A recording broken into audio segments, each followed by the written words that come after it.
Halloween, 1994. You haven't heard any more from this controller chick, huh? No, not a word. A commuter plane circles outside Chicago, waiting for clearance to land. Eagle Flight 184, descend and maintain 8,000. Down 8,000, Eagle 184.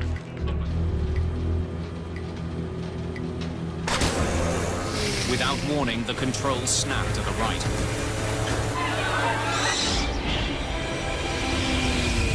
The plane plunges straight for the ground.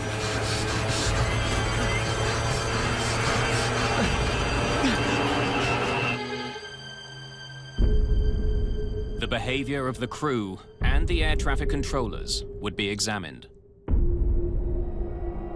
Pilots would question the safety of an airplane. The airplane will have a nasty tendency to go out of control. Investigators travel the world for answers. The crash makes Roselawn one of aviation's darkest words. Mayday, Mayday.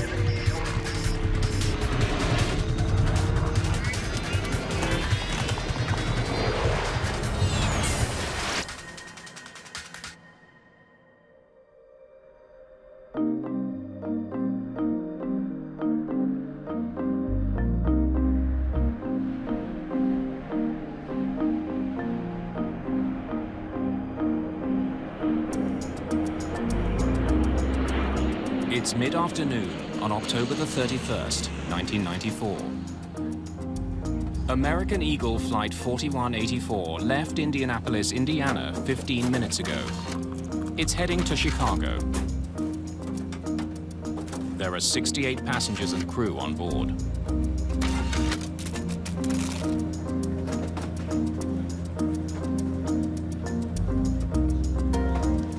Happy Halloween, cowboy.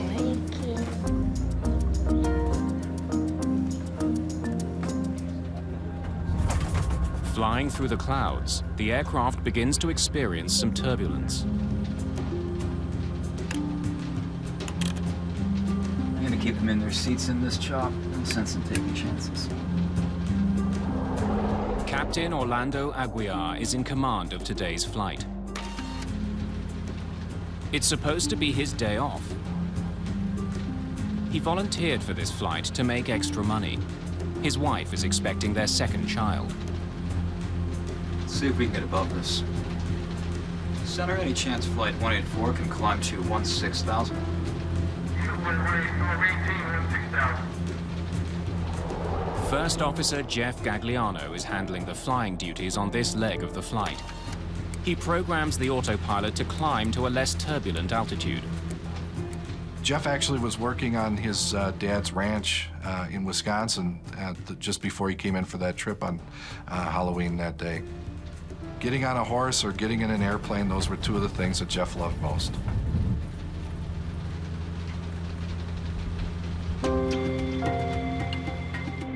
Flight 4184 is an ATR-72, a groundbreaking new aircraft built in France. Cost-efficient and comfortable, the plane has become popular on short runs. This flight is just one of 5 short hops the crew will be making today. It's Amanda Holberg's first day on the job as a flight attendant with American Eagle. She's paired with Sandy Modaf, a seasoned veteran.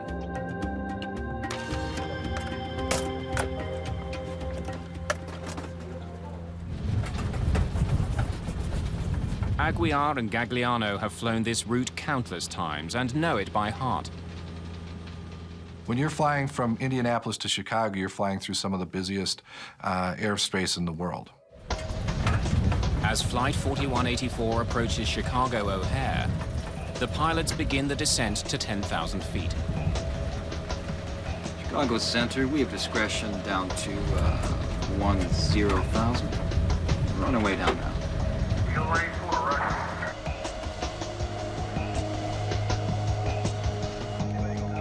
In Chicago, controller Michelle Willman is returning from a break.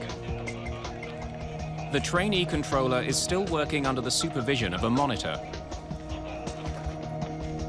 She's told that traffic into O'Hare is facing potential delays because of weather. She will have to be prepared to put some flights on hold. Operations into and out of O'Hare are handled on a priority basis. It's not necessarily a first-come, first-served basis. International flights arriving to O'Hare because of their fuel status get priority, and then the turboprops come in at the end. Eagle 184, hold southeast on Victor 7. Chicago Center, roger. Hold southeast on Victor 7. Eagle 184. Flight 4184 must now fly a racetrack-shaped holding pattern over northwestern Indiana. Chicago Center, Eagle 184, entering the hold. Eagle 184, roger. Aguiar programs the autopilot to keep the plane circling at 10,000 feet.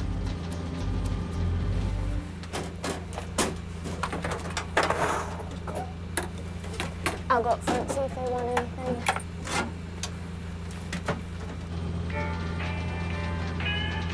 The crew has little to do as they wait for air traffic controllers to give them permission to land. Can I get you boys anything? I'm good. Stereo? Oh, you don't have a hard job. We do have it pretty easy. This thing gets a real high deck angle in these turns. Yeah. We're just wallowing in the air right now. You want flaps 15? We'll bring the nose down. Sure.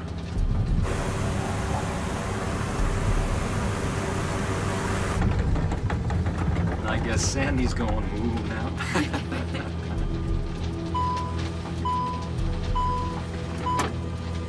See y'all. All right.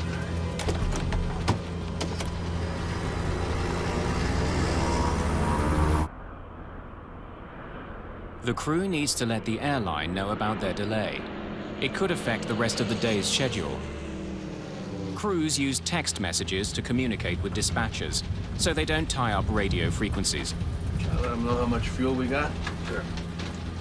Space, F-U-E-L. Is that? We've got 3,600 pounds.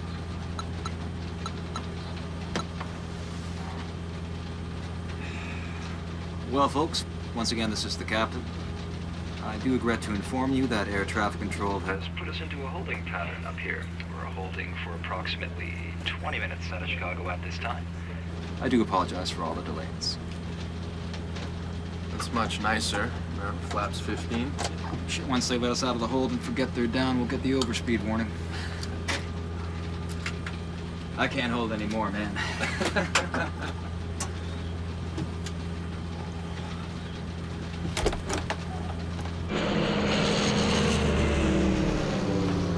Just doing circles up here, yep.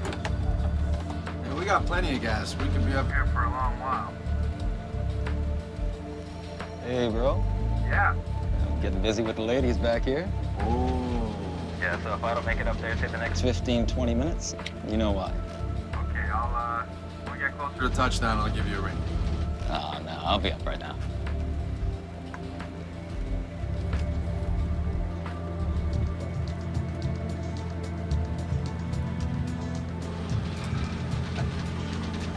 You haven't heard any more from this controller chick, huh?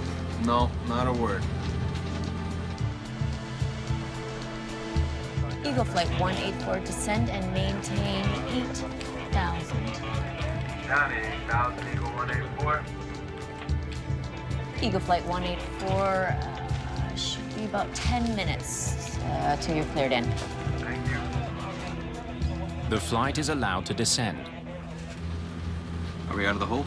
No, just going down to 8,000. Then a warning. I knew we'd do that. The plane is going too fast to fly with its flaps extended. I was trying to keep it at 180. Gagliano retracts the flaps. There's a strange sound coming through the fuselage.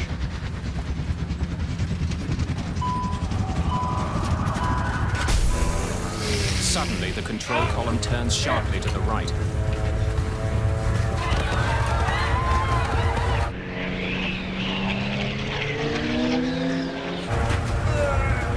The controls won't budge.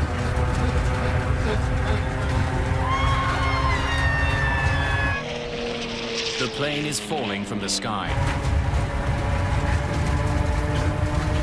The pilots begin to recover control.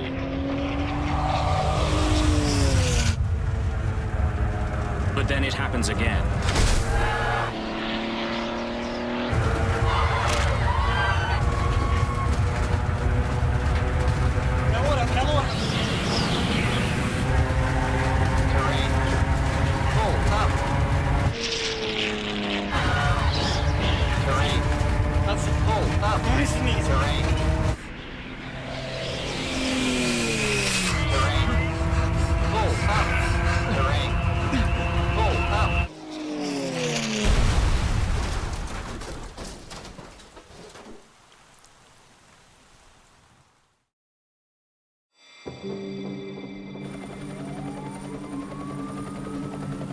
It was coming down too steep to even try to land.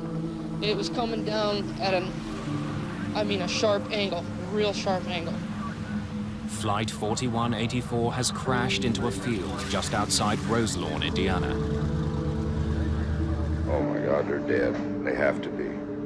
For the speed that it was coming down at. Hundreds of volunteers arrive at the crash site to offer help, but there's nothing they can do. There was not much to see of any airplane. You couldn't see no cabin or anything of the airplane.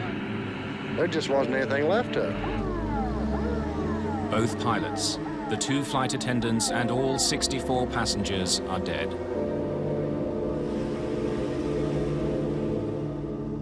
The Roselawn crash would soon become one of the most important accidents in aviation history. It will lead investigators to new conclusions about a string of older crashes.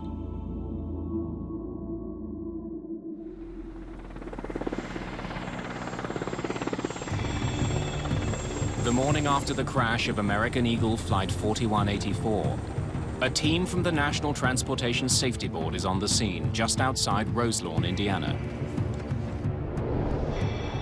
Greg Fife is the lead investigator.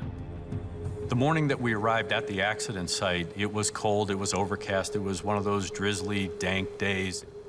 All you could smell was the Jet A or the kerosene fuel, and because it was muddy and wet, you had that odor or that aroma of dirt. And so with all of those smells, that really evokes some emotion there. And now you have to walk through that field and actually start to do your job. The crash site is soaked in jet fuel and hydraulic fluid. Human remains are scattered everywhere. The site is declared a biohazard. With 4184 was one of those types of accidents where there was very little left of the airplane. Investigators know that the way the wreckage is spread out can tell them how the plane hit the ground.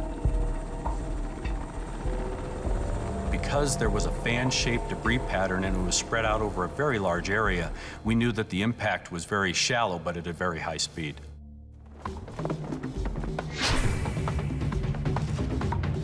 The airplane's 2 flight recorders are found intact in the tail. They're taken to the NTSB's labs for analysis.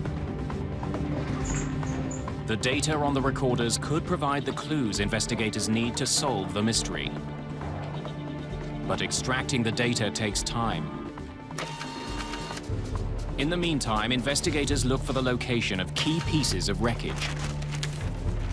The first things we typically look for are the 4 corners of the airplane.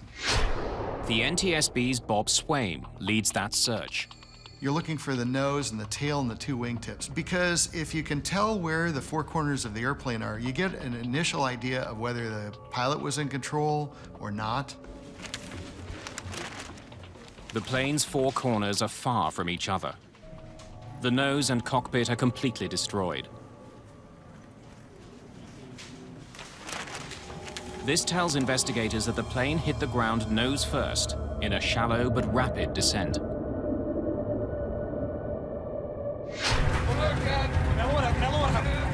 The fact that the plane wasn't in a steep descent on impact indicates that the pilots had some control in the final seconds before the crash. They just ran out of room to pull up.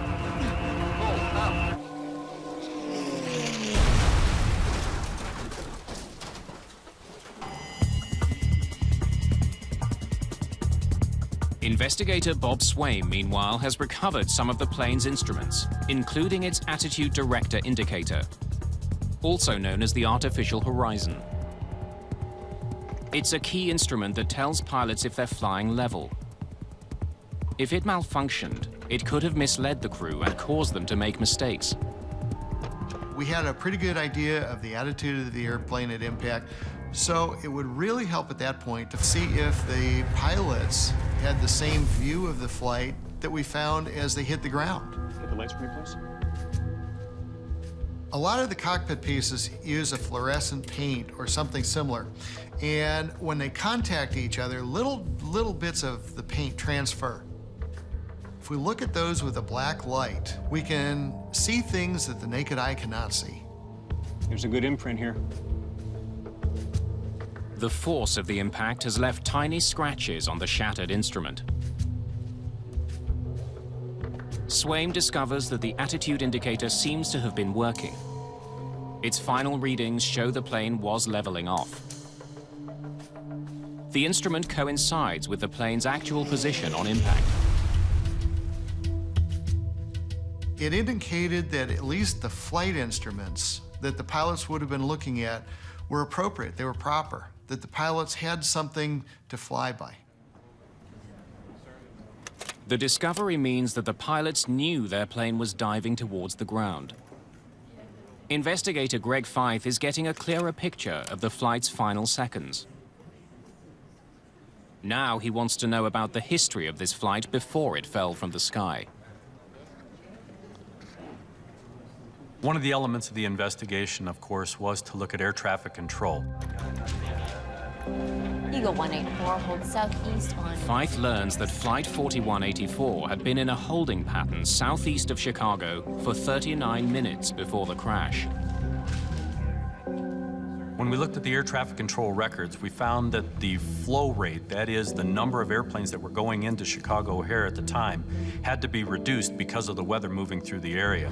Well, folks, I do regret to inform you that air traffic control has put us into a holding pattern up here. And because of the reduced rate into Chicago, we knew that 4184 was going to have to hold for a very long period of time. I do apologize for all the delays. One of the aspects that we found was that one of the controllers in the facility was relatively new. They were considered a trainee. Had an inexperienced controller put Flight 4184 in peril? Chief Investigator Greg Fife wants to know more about the weather conditions along the holding pattern. I want weather data, pilot reports, its atmospheric conditions, its Doppler rate, or anything you can find.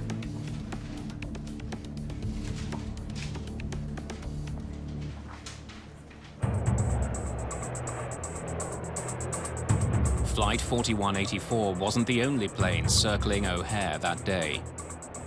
Several other planes were also on hold. They all landed safely. Interviews with the pilots of some of those planes give investigators an important clue. One after another, they all experienced icing, some as much as 3/4 of an inch. Many of the pilots report the same thing: ice. Dr. Marsha Politovich works at the National Center for Atmospheric Research. She's one of the leading experts on icing and the danger it poses to aircraft. It essentially changes the shape of the wing while you're in flight. It creates drag, it reduces lift, it causes performance and handling problems, and it's just not a good thing to have. Investigators examine weather records from the day of the crash. They find a disturbing pattern of reports of icing all along a cold front near Chicago. But the reports describe the icing as light to moderate. Perhaps the size of the commuter plane was a factor in this crash. Yeah, different planes respond to icing differently. A large plane will respond differently than a small plane. Reasons for that are both environmental and having to do with the airframe itself. Large jets generally fly above the dangerous conditions inside a cloud. But the ATR-72 can't do that. Smaller plane can't fly as high. They're stuck in the icing environment for longer. They may not have de-icing equipment, and if they get in trouble, they may not have enough excess power to get out of it. Investigators discover that Flight 4184's holding pattern took it through layers of cloud repeatedly. Each time it would have been exposed to icing conditions. 4184 we knew had been holding in an icing event. There were layers of clouds that they had been flying in and out of. Steve Frederick was flying out of Chicago on the morning of the crash. He flew through the same treacherous weather. Each time that I went through that cold front during that day, the weather was intensifying, the ice was getting worse, and I was getting more and more concerned. Frederick asked his captain to pass on a warning about the weather, so that other pilots would be alerted to the danger. I found out a little bit later that my captain had never warned dispatch, and these pilots never got the warning about the ice that was out there that day. And there's no feeling in the world that can compare to how badly I felt at that moment.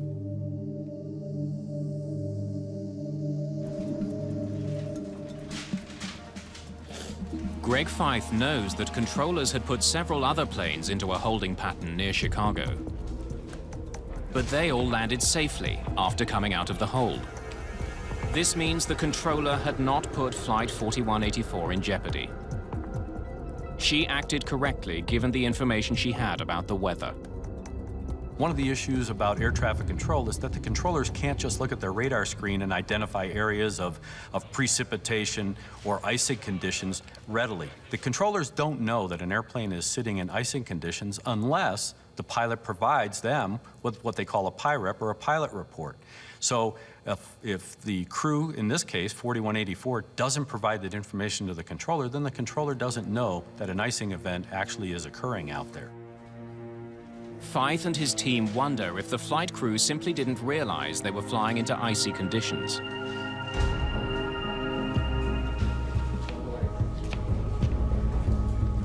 The plane's cockpit voice recorder provides the answer. Can I get the boys anything? Serial? You don't have a hard job. You do have it pretty easy. Hey, bro. Getting busy with the ladies back here? Oh. At first glance, the crew's behavior seems unprofessional and undisciplined. The first officer was listening to some music. We knew that there were a lot of non-aviation things going on. One of the most contentious elements was how did that affect the crew's performance and their awareness to the situation that was starting to develop. Well, that's much nicer now, flaps 15. Yeah. Showing some ice now. Once they let us out of the hole and forget they're down. But 9 minutes before the crash, the crew had noticed their plane was picking up ice.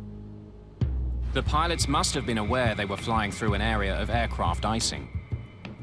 You haven't heard any more from this controller chick, huh? No, not a word. Then, 2 minutes before the accident, another remark draws the attention of investigators. Still got ice. I see what you mean. The crew knew about the ice. Now investigators need to know what they did about it.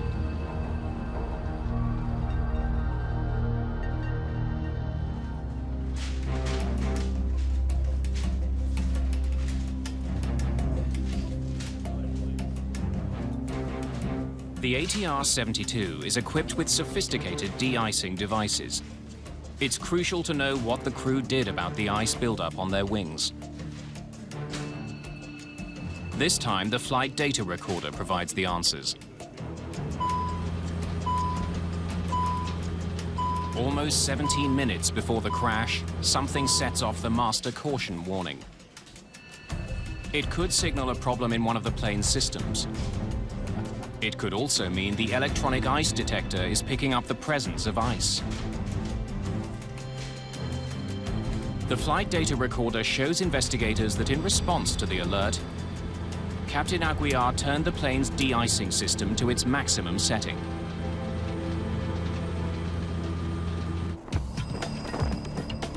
The NTSB's Charlie Pereira looks into the performance of the ATR-72. The icing alert system had sounded orally, and they heard it, and they activated protection systems on the airplane. And at the time of the accident, the de-ice systems were on. The complete ice protection system on the ATR-72 airplane consists of a combination of what we call anti-icing, which are hot surfaces that don't allow the ice to form, windshields, and the propellers are also heated on this airplane. And then they have de-ice systems, which are on the leading edges of the wings, what are called pneumatic boots. They're like rubber inflatable chambers that you blow air into and they expand kind of like a balloon, and that cracks in the ice. Then the ice flies off the airplane. The flight data recorder shows that after he activated his de-icing system, Captain Aguiar also pushed the throttle forward slightly, increasing the plane's speed. This increased the speed of the air moving over the plane's wings, making it harder for ice to settle there. The pilots had done everything they could to deal with ice buildup on the plane. But were the anti-icing systems actually working?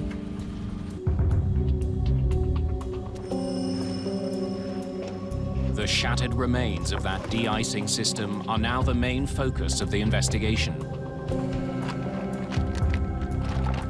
The airplane was designed in France by a group of French and Italian companies. The de-icing system was part of that design.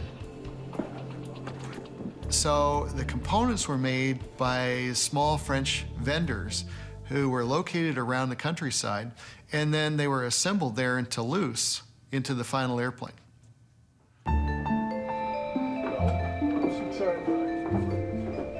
Bob Swaim arrives in France with pieces of the de-icing system.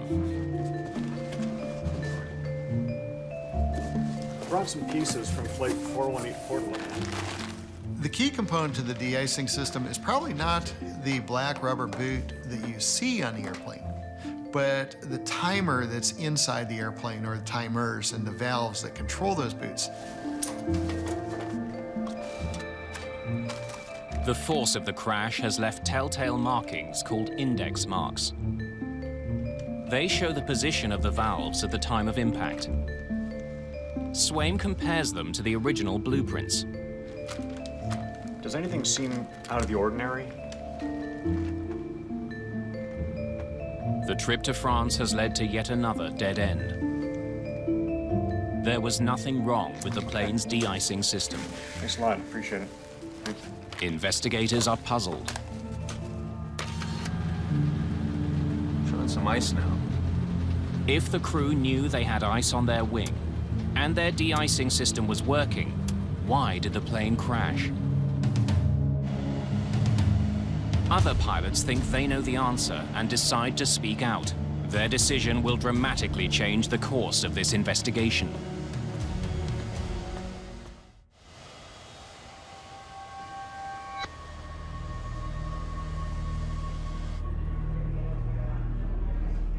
Three weeks after the crash near Roselawn, Indiana, American Eagle pilot Steve Frederick distributes a warning.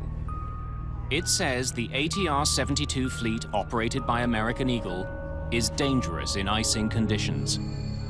It claims American Eagle pilots have pleaded with the airline and regulators to do something about it, but to no effect.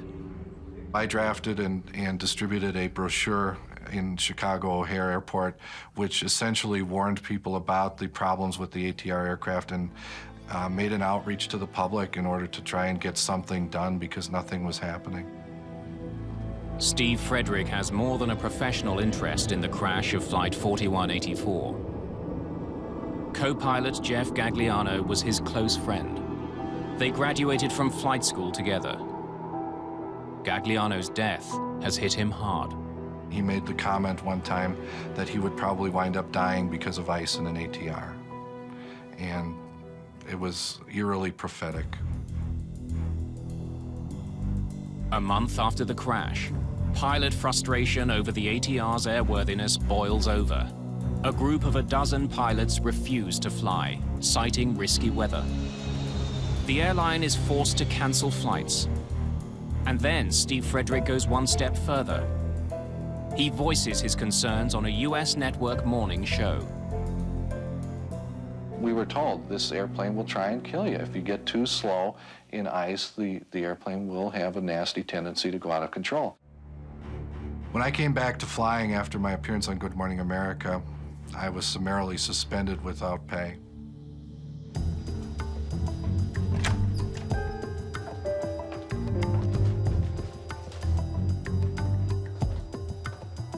The public protest leads investigators to wonder if the ATR-72 has a deadly vulnerability to ice.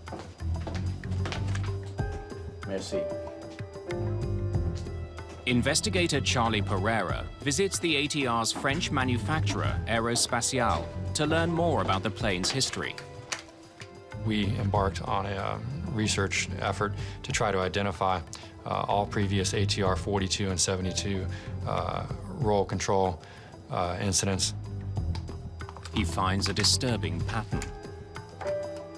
And about five of those were found to be similar after the fact in our review to the Roselawn case. One such incident took place in December 1988 in Mosinee, Wisconsin. An American Eagle ATR-42 had been preparing to land in icy conditions at central Wisconsin Airport. The airplane was on approach in severe icing conditions, described as freezing drizzle and freezing rain. Captain Mike Bodak was the pilot that day. We were just on the last two legs of our trip before we'd be done with work. And we were doing our descent. Everything was proceeding normally. Negative ice, just wet. I'll call the flight center and let them know we're turning inbound. I hear in the tail a sound like that, but it just got louder and louder. We have no idea what is occurring. I thought initially a propeller blade may have come off. It was as if the steering wheel wasn't connected to anything. The plane stalls. Its wings can't generate enough lift to keep it in the air. As I see I'm not getting any of the airplane back, I come up on the power loopers all the way. The engines are now really trying to fly. And at this point, I'm getting some of the airplane back, so I make a forward motion to try and break the stall. And it's still going terrain, terrain, and I don't have the airplane back yet.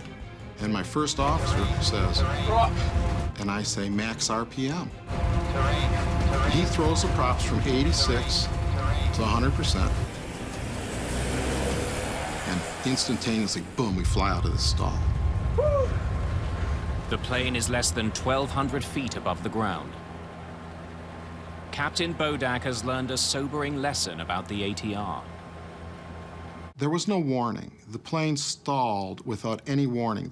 Planes do have warnings for stalls, but in this case, there was no warning. I got the first warning that I was in a stall was I was in a stall. But other pilots weren't as lucky. An ATR-42 operated by an Italian airline was flying over the Alps en route to Germany in October 1987. The plane lost control and crashed in the mountains, killing all 37 people on board. Ice was the main factor, but the final report blamed pilot procedures. For investigators, it's really important to look back at historical information about any airplane. You want to look for trends.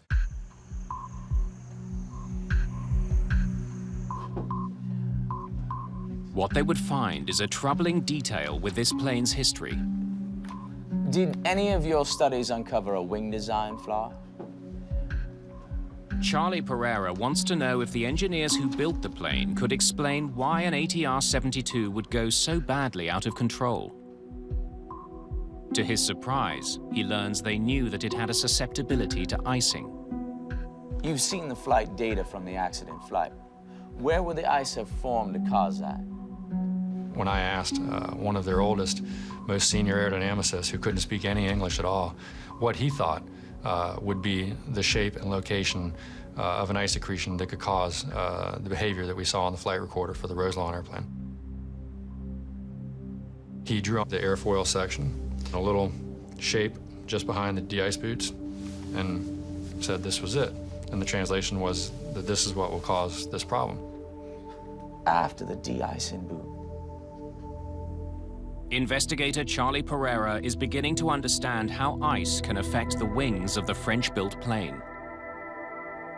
If the ice built up behind the boot, the crew would have no way to clear it.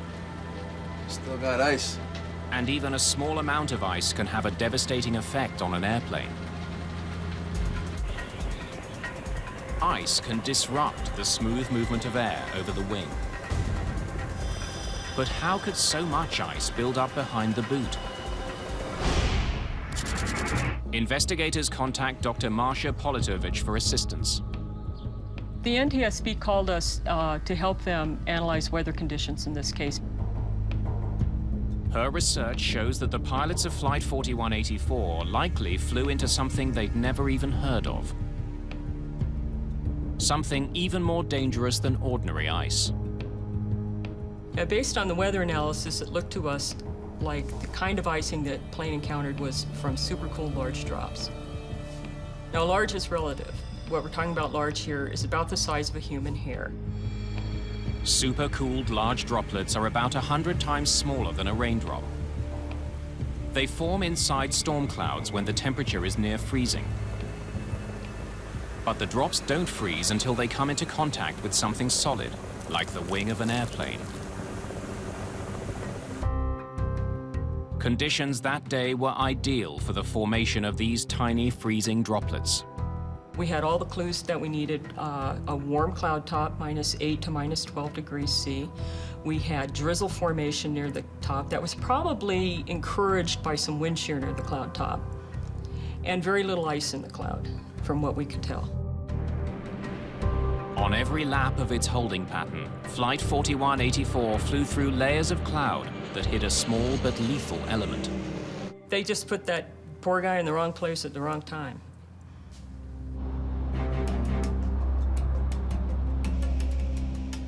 Investigators learned that supercooled large droplets have a distinctive way of accumulating on an aircraft wing. Ordinary ice accumulates on the leading edge of the wing, where de-icing boots can get rid of it easily. But SLD act differently. These supercooled drops hit the wing and slide back over it before freezing. This forms a ridge behind the boots, out of reach of the de-icing system. So as 4184 was flying in that type of environment, rather than the water droplet freezing on the protected surface of the de-ice boot, it actually ran behind the de-ice boot and froze on the metal surface. The pilots can't get a good view of their wings from the cockpit. They would have been utterly unaware of the danger taking shape. For the pilots, when they looked out their side window, they would see the outer portion of the wing. They definitely could not see the top of the wing where this ice ridge was starting to form.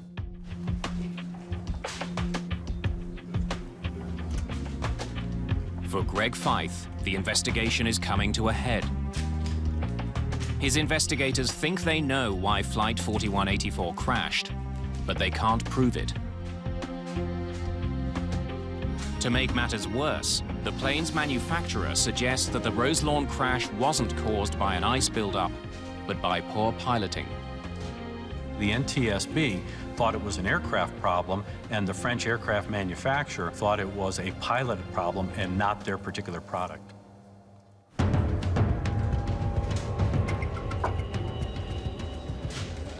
Feith wants to know if there had been problems with ice on ATR-built planes in the past. He finds troubling similarities between some incidents dating back decades. Using data from flight data recorders, investigators look at aileron movements from Flight 4184 and compare them to the other incidents. They discover that on all those flights, the aileron deflected in exactly the same way. There's no input at all from the pilots. we knew that all of these ailerons were being commanded to move, not by the pilot, but in fact the disrupted airflow created by the icing event that the airplane had encountered. The physics of ice buildup explains why the control column on Flight 4184 snapped to the right. Air turbulence on the wing was so powerful that it lifted the aileron, which caused the plane to roll. Since the aileron is attached to the control column by a cable, it jerked the control yoke to the right. The force of the turbulence pulling on the aileron was so great that even two pilots trying to countersteer weren't able to bring the aileron back down. The forces were determined to be about 250 pounds, so for the pilot, it would have been trying to roll against 250 pounds of aerodynamic force.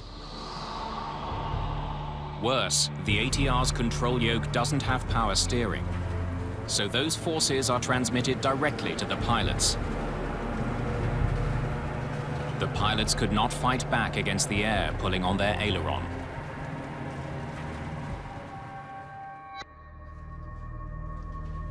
For Chief Investigator Greg Fife, supercooled water droplets that left a ridge of ice on the wings are now the prime suspect. But how to prove it? Now the real analysis began because we had to understand what was going on in flight with the airplane. We had good flight data recorder information. It only told us what happened, didn't tell us why it happened. We had to try and model this icing event some way. At the time of the crash, NASA was just beginning to study the effect of supercooled large droplets on airplanes. Back in 1994, pilots didn't know what SLD or supercooled large droplets were.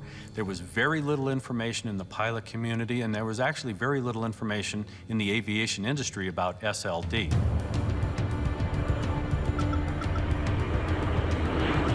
Investigators first turned to NASA for help. Together, they launch a daring experiment. They use a US Air Force tanker plane to create a cloud of supercooled water droplets. An ATR-72 flies behind the tanker. Yellow dye in the water shows investigators how the droplets cover the plane. The test should solve the final mystery. How had ice caused Flight 4184 to go so badly out of control?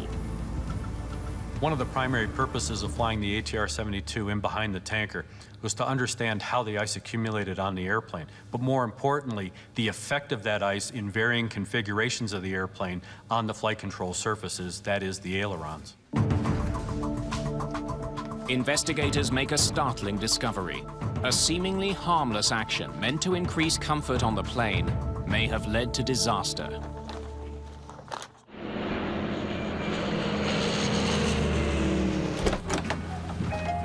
Can I get you boys anything? I'm good. While American Eagle Flight 4184 was holding, Captain Orlando Aguiar notices that the nose is tipped quite high. This thing gets a real high deck angle in these turbines. Yeah. Captain Aguiar knows that the plane's high nose angle was producing an uncomfortable tilt in the passenger cabin. You want flaps 15? We'll bring the nose down. Sure. Extending the flaps would have the effect of lowering the plane's nose, making the ride more comfortable. I guess Sandy's going ooh now. When investigators duplicated this maneuver, they found that it had a dramatic effect on where the ice ridge formed on the plane's wing. The flaps made the icing problem even worse. By exposing more of the upper surface of the wing to the oncoming water droplets. And that's one of the reasons why we got the ridge of ice where we got it, was because of the flaps 15 configuration. That's much nicer now, flaps 15. Yeah. The crew of Flight 4184 is unaware that a ridge of ice, more than a centimeter high, has built up on the surface of their wings. Eagle Flight 184, descend and maintain 8,000. Down to 8,000, Eagle 184.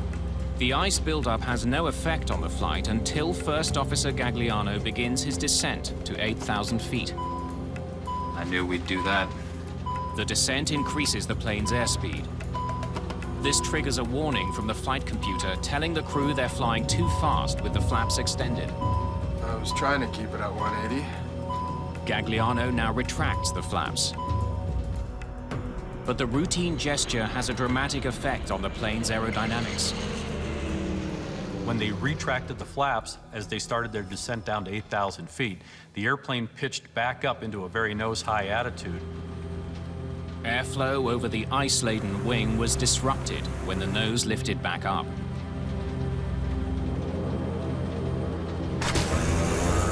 That created the turbulence that pulled up the ailerons, sending the plane into a roll. The plane stalled and tumbled from the sky.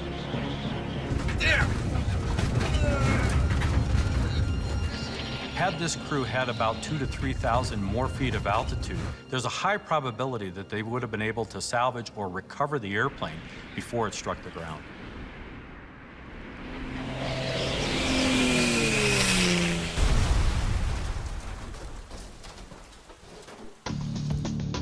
The NTSB has uncovered a deadly flaw in a popular airplane. There's a growing concern that unless something is done, this kind of accident would soon happen again. Investigators conclude that problems with the ATR's wing design make it vulnerable to this menace. The agency that regulates U.S. aviation takes drastic action. We are going to issue an airworthiness directive this afternoon that will preclude the operation of these aircraft into known icing conditions. The FAA takes swift action, banning all models of the aircraft from flying in icy conditions. This throws regional airlines like American Eagle into chaos. Public concern over the safety of ATR airplanes grows in the aftermath of the Roselawn crash. The most controversial charge, that the FAA had relied on the French authorities to test and certify the aircraft, then rubber-stamped the results. Therefore, the ATR-72 was never really tested by the FAA in any way, shape, and form as though it was manufactured here. The plane's French builder proposes to fix the problem by making the de-icing boots wider so they cover a larger part of the wing. The company also rewrites operating procedures, forbidding pilots from using the flaps or flying on autopilot in icing conditions. In response, the FAA issues an amendment to their earlier directive, loosening operating restrictions on the ATRs. Most airlines decide not to take any chances. They move their ATRs to the south, where a warmer climate would reduce the risk of ice.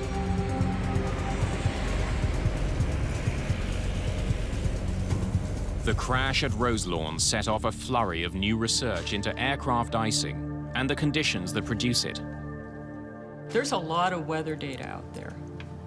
Satellites, radars, surface obs, and it just keeps getting bigger and bigger, the collection of data. New techniques in forecasting are being developed to show pilots where icing is likely to occur and help them avoid it. But we're working on ways to get it to the people who need it. Dispatchers at airlines, meteorologists at airlines, and now even into the cockpit itself. Many of those changes will take time to come into effect. Pilots like Steve Frederick think that time will cost lives. The problem that exists is that there is no technology available today to the pilots or anyone on the ground to accurately forecast or predict where these situations of bad ice are going to occur. Once these airplanes have been exposed to the bad ice, it's too late because these are no longer airline pilots, they're test pilots. And that airplane can fall out from under them and their passengers without any warning and in the blink of an eye.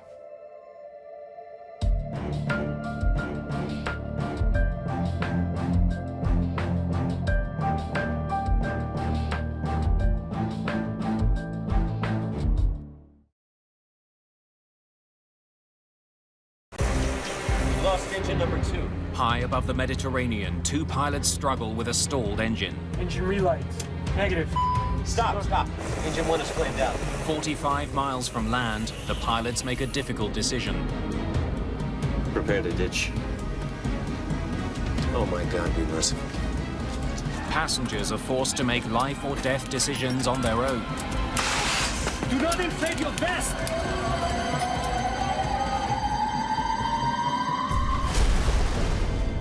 The accident will tear families apart, set in motion a massive rescue effort at sea, and trigger a multinational investigation to discover why both engines on one of the world's most popular planes stopped in mid-flight.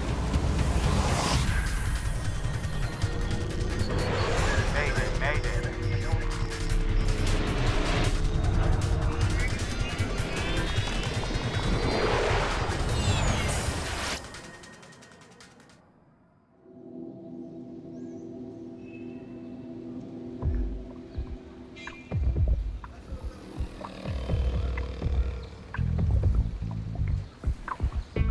August the 6th, 2005, Bari, Italy. An ancient port town on the Adriatic Sea, where the past meets the present. Just north of this historic city, Bari International Airport serves 10 major airlines and more than 1.5 million passengers each year. One of those carriers is Tunisia's Tuninter Airlines. Captain Shafiq Garbi is a pilot with Tuninter. Today, he's in command of Flight 1153. The 45-year-old Tunisian is a military-trained pilot with a flawless flight record. Garbi's co-pilot is 28-year-old Ali Kabair. How much fuel are you adding? 400 kilograms. 2,700 total? Yes. Captain Garbi and his co-pilot flew from Tunis to Bari this morning to collect 34 Italian passengers. Now they're going to fly them to Jerba, a Tunisian resort island.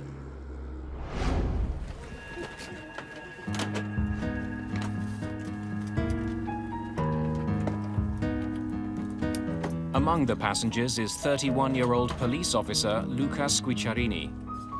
His girlfriend Paola is traveling with him. Our first choice wasn't Jerba, it was Cape Verde. The thing with Cape Verde is that it was a period of terrorist activities. The flight would have left from either Rome or Milan. Since they are two large airports, Paola was afraid that there would be an attack, so we chose not to go to Cape Verde. It was my first trip with Paola. We met the previous winter. We had plans to marry the following year. To tighten your belt, pull on the loose end of the strap. To release your seatbelt, lift the upper portion of the buckle. Ladies and gentlemen, your life vests are located beneath your seats. To inflate the vest, pull firmly on the red cord, only when you're leaving the aircraft. If you need to refill the vest, blow into the mouthpiece.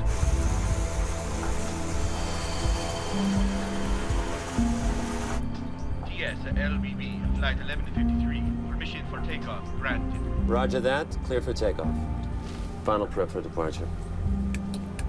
The crew is flying a French-made ATR-72. The small turboprop is perfect for short flights. It doesn't need a lot of maintenance or guzzle a lot of fuel. Just after 2:30 in the afternoon, the plane takes off.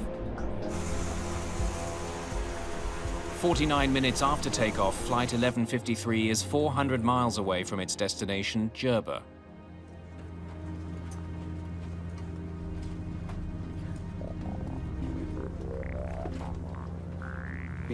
So we started chatting with other passengers.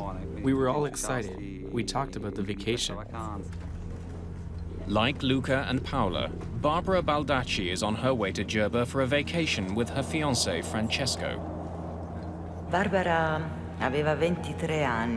Barbara was 23 years old. She was on the verge of realizing her lifelong dream of graduating in biology. After writing her final exam, she decided to take this vacation with her fiancé, Francesco. Then 75 miles from the nearest land and 23,000 feet above the sea, the plane's right engine stops working. We've lost engine number 2. Let's get to 17,000 feet. TUI 1153, request 170. TUI 11. Captain Garbi begins an emergency descent. Sending 170. When you have a single engine flameout, you would descend down to a lower altitude, the air is thicker, the propeller is more efficient. Under current conditions, the ATR-72 can best fly on one engine at an altitude of 17,000 feet. Power lever, flight idle, start button. The crew struggles to restart the right engine. Negative. Fuel supply, check. But then, less than 2 minutes after the first engine quits,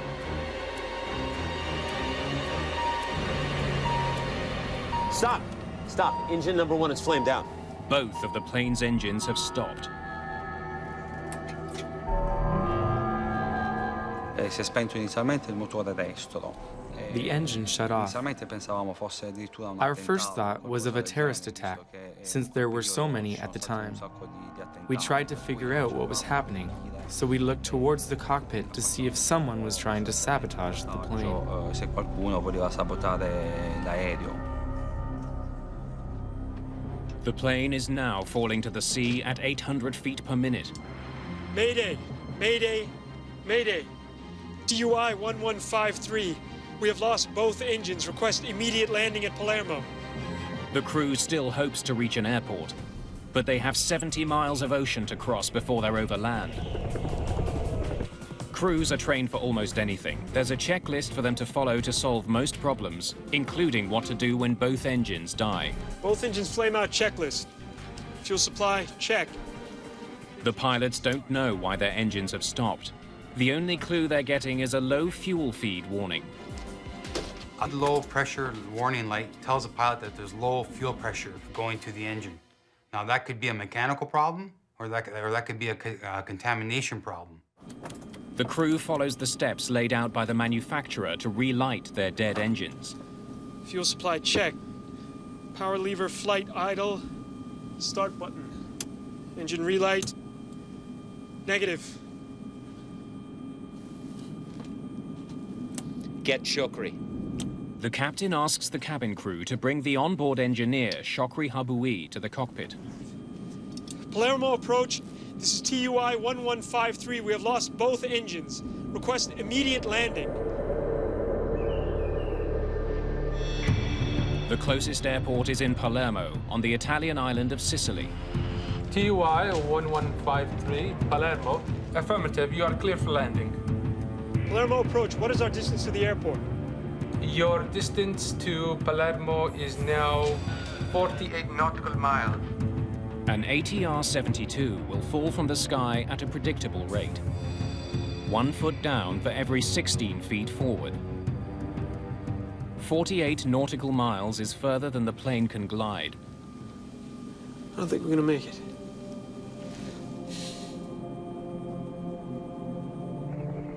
If they can't restart their engines soon, they'll be forced to ditch in the sea. Ditching at sea is a very difficult decision to make because it's the hardest thing to do. You have swells, waves, wind. Is anybody going to see you? How long can the plane float for? Landing a passenger plane on water is extremely dangerous. In 1996, an Ethiopian Airlines pilot was forced to bring his 767 down on the Indian Ocean. The ditching was recorded by a tourist on a nearby beach. 50 people survived, but 125 people died. The crew of this small plane doesn't usually include an engineer. When there is one on board, he usually travels in the cabin. I remember this person looked at the stewardess and shook his head as if saying no after the second engine had shut off. Per cui allo spegnimento di tutti e due i motori.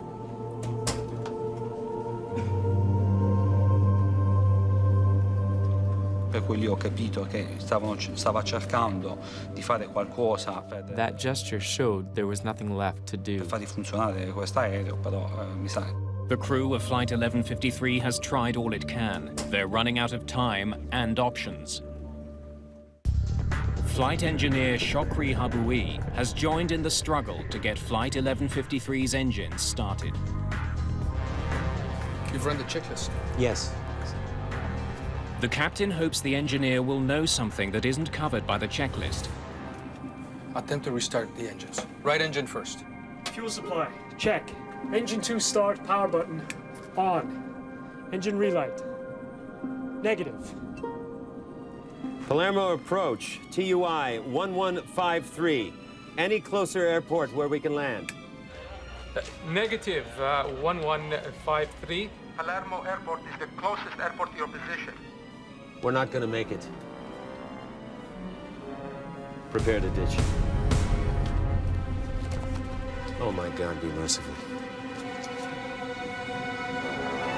A me non hanno detto nulla. Io mi sono accorto che qualcosa non andava. No one said anything. I noticed something wasn't right because the two engines shut off. More than once, I tried to get the stewardess's attention, asking what I should do. If I had to put on the life jacket, if I had to stand, if I should take off my shoes. I got no answer.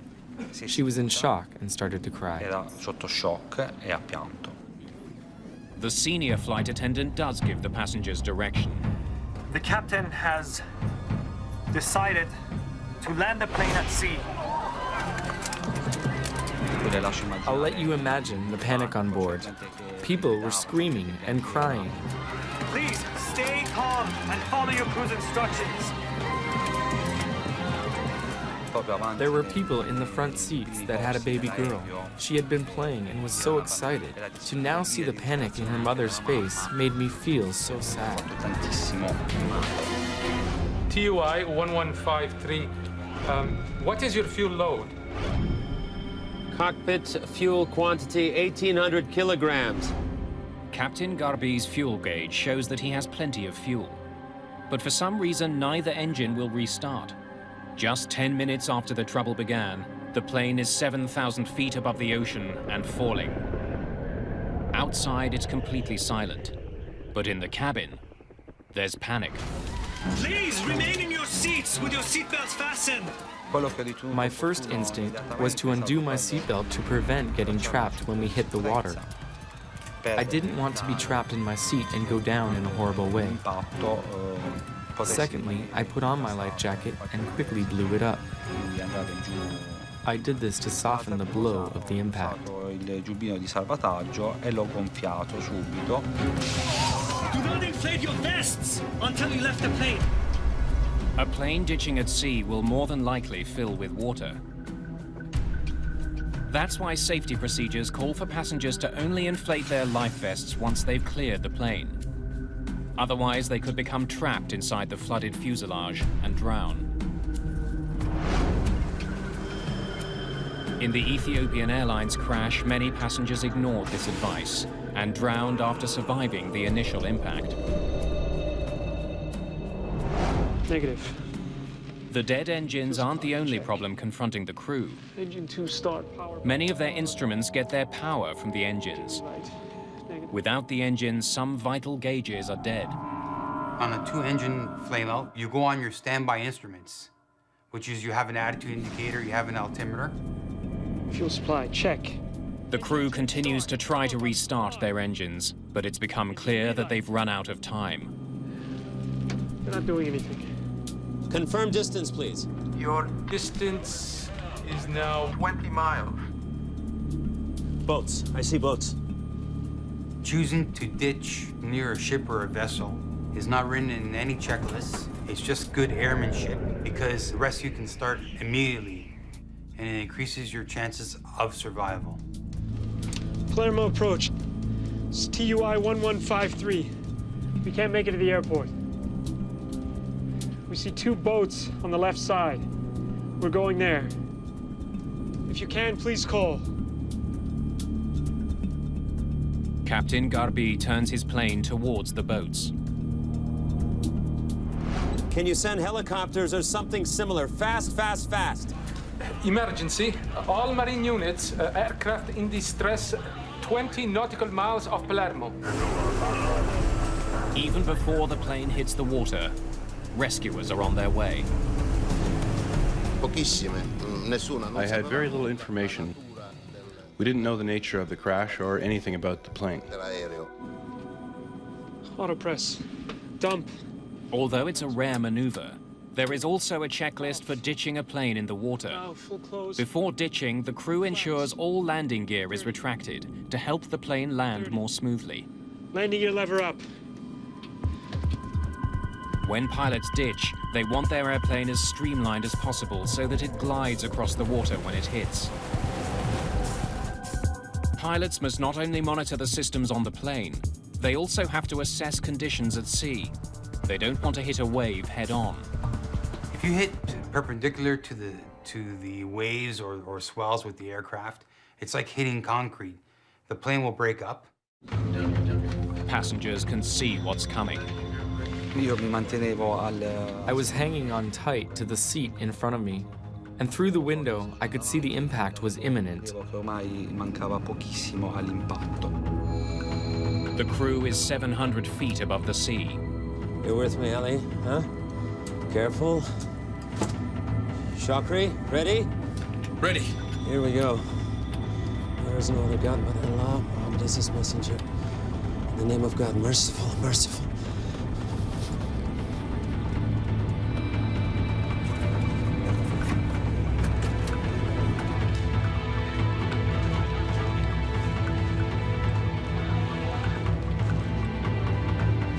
At a speed of 145 miles an hour, the plane collides with the sea.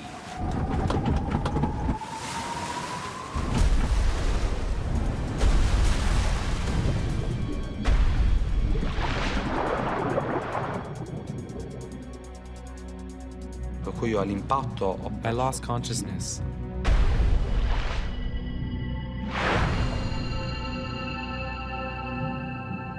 I woke up in the water.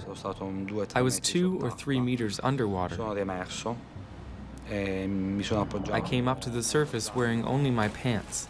I had lost my life jacket and clothes on impact. I got to the surface and grabbed onto a bag. I was in shock. I was surrounded by everything. My thoughts were constantly with Paola. I thought I was going to die because I was spitting blood. I felt my lungs filling with blood.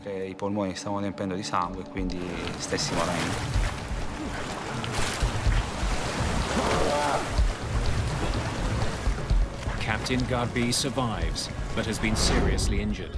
Co-pilot Ali Kabair has also survived, but flight engineer Shokri Haboui is killed. No one aboard the nearby boat saw Flight 1153 crash into the sea. The plane has broken into 3 pieces. The tail section and much of the fuselage sink to the bottom of the sea. But the largest section, containing the 2 wings, stays afloat. It becomes a makeshift life raft for survivors. But not all of the passengers have survived. Many haven't made it out of the plane and to the surface.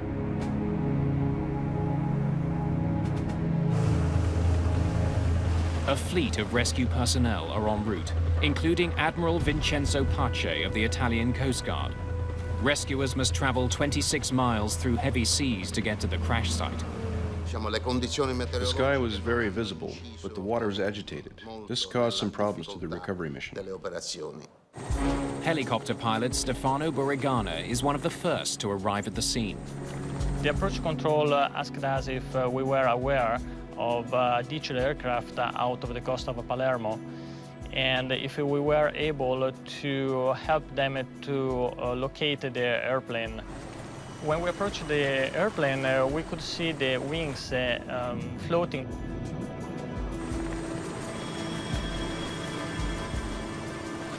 There were several people in the water around the aircraft, all floating, and everybody with their jacket inflated. Burigana spots Luca Squicciarini floating, away from the main wreckage.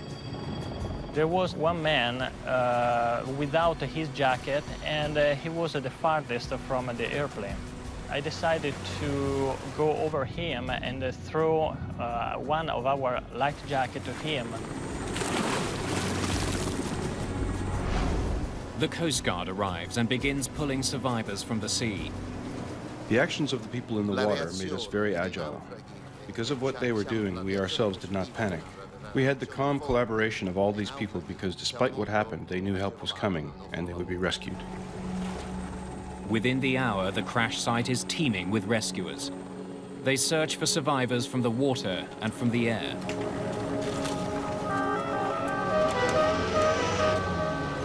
"23 people are pulled from the Mediterranean Sea. But 16 have died in the crash, including Paola Di Ciaula. My relatives told me a couple days later, while I was still at the hospital. I had no reaction. Paola was gone. I reacted when I got home. When I got home and went to the cemetery, I realized what was happening. That's where I got really down. Barbara Baldacci and her fiancé Francesco are also killed. Sembrava impossibile che potesse essere successa una tragedia. It seemed impossible that this terrible tragedy would happen, because Barbara and Francesco were great swimmers. Erano nuotatori, avevano il brevetto di nuotatori. They used to go underwater without any problems. How is it possible that many on that plane saved themselves and they didn't? I was stunned and incredulous. Io rimasi incredula ed impietrita. It's quite likely that none of those who died ever had a chance to swim to safety. Their serious injuries would have prevented them from escaping after the plane hit the water. In this accident, most of the survivors were seated in the rear of the plane. Most of those who died up front. Those sections, along with some valuable clues, are now at the bottom of the sea. The one section that didn't sink is towed to the port in Palermo and taken to a nearby hangar.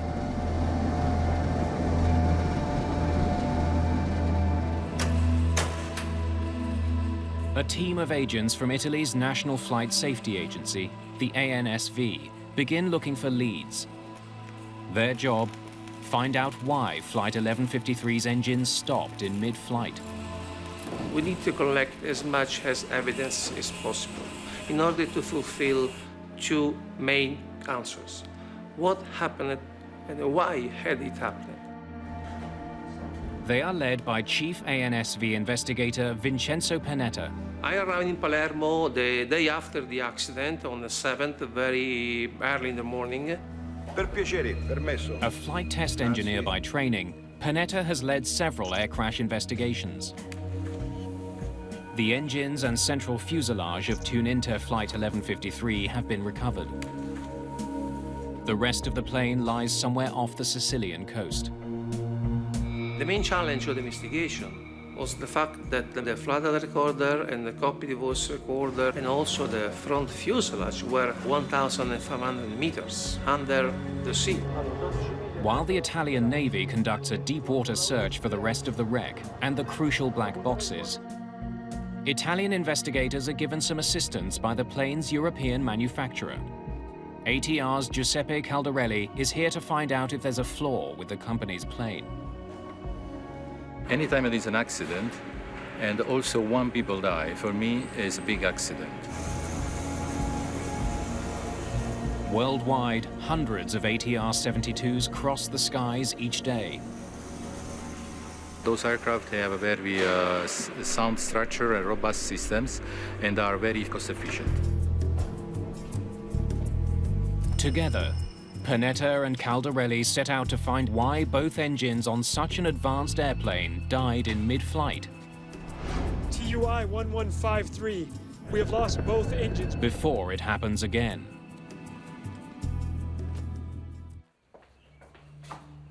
Captain Garvey, how are you? I'm getting better, thank you. Investigators want to know what happened in the cockpit of Tuninter Flight 1153 when the engines died. Without the cockpit voice recorder, they must rely on the recollections of surviving passengers and crew members. The main cause of double engine failure could be a lack of fuel. But according to Captain Shafiq Garbi, lack of fuel was not the problem. What were your fuel readings? The fuel quantity indicator said 1,800 kilograms of fuel. What is your fuel load? Cockpit fuel quantity 1,800 kilograms. Fuel supply, check. Was there any warning that you were low on fuel? There was definitely no low fuel warning. Just a low feed pressure light. The absence of a low fuel warning and the presence of a low feed pressure warning is a major clue. This set of alarms usually indicates that there is a problem in feeding the engine with fuel. Since the plane's gauges indicated that there was fuel on board that did not get to the engines, ATR's Giuseppe Caldarelli looks for flaws in the fallen plane's fuel delivery system.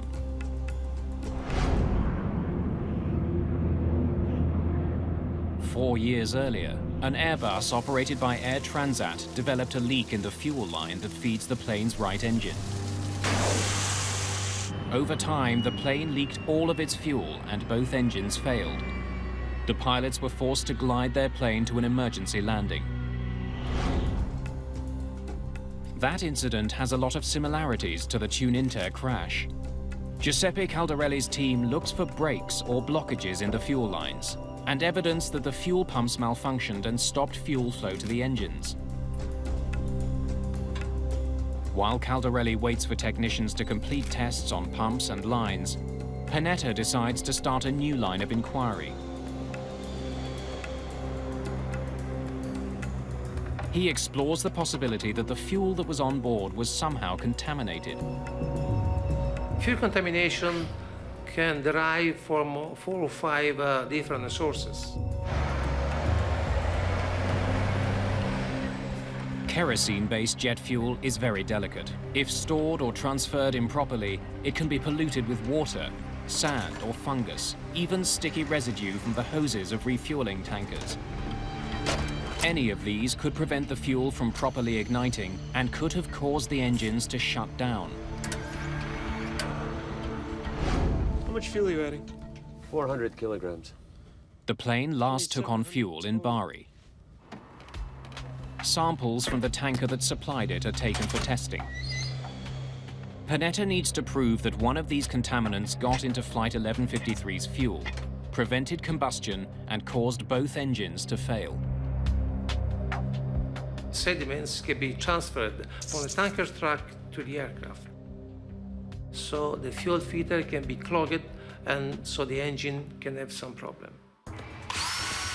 Technicians remove the truck's fuel filters to look for evidence of contamination. Hoses and couplings are swabbed for sticky residue or colonies of microorganisms and submitted for testing at an Italian Air Force laboratory. The fuel is filtered for minute particles suspended in the fluid.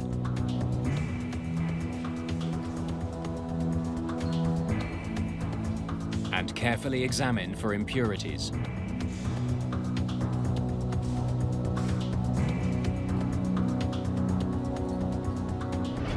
The truck's filters are also inspected for residue or sediment from the tanks. Meanwhile, in Palermo, Caldarelli and his technicians have completed tests on Flight 1153's fuel lines and pumps. The tests are thorough, the results conclusive. The fuel feed line were okay, were no leak. If the fuel delivery system was working, and the two pilots remember having ample fuel, the fuel quantity indicator said 1,800 kilograms of fuel. Then why had the engines failed? When test results from the Bari fuel tanker come in, they too are conclusive. The fuel filters, hose couplings, and tanker fuel at Bari Airport are clean. So fuel contamination as a source of double engine flame out was then excluded. At this point, the investigators still don't know what caused the downing of Tuninter Flight 1153. But something has been eating at Panetta. If the plane was filled with fuel, and since the fuel is stored in the plane's wings, why did the wing section float? Floating on the wing indicates that the weight of the wing was not so high. We have been told by ATR that if the amount of fuel that was supposed to be into the wing, around 2,000 kilograms, were on the fuel tanks, the wings maybe would have not been able to float. Panetta suspects the plane didn't have as much fuel as the pilots thought, but he doesn't know how that could be. 2 weeks into the investigation, Panetta gets an important lead in the case. After 2 weeks of the event, we received some technical documentation from the aircraft operator. According to the logs, Captain Garbi flew the same aircraft the day before the accident. After that flight, he reported a problem with his fuel gauge. When he left the aircraft the day before, he reported that the right display float indicator was out of service, so it needed to be replaced. The fuel quantity indicator, or FQI, is a gas gauge that tells pilots how much fuel is left on board. The lights on the FQI were malfunctioning, and Captain Garbi made a note of this in the maintenance log. We were able to see that the fuel quantity indicator was changed the day before the event. The maintenance log raises the possibility that the FQI that the mechanic installed was not the right one for the plane. It doesn't seem to have the right model number. Tuninter flies two models of ATR aircraft, the ATR-42 and the larger ATR-72.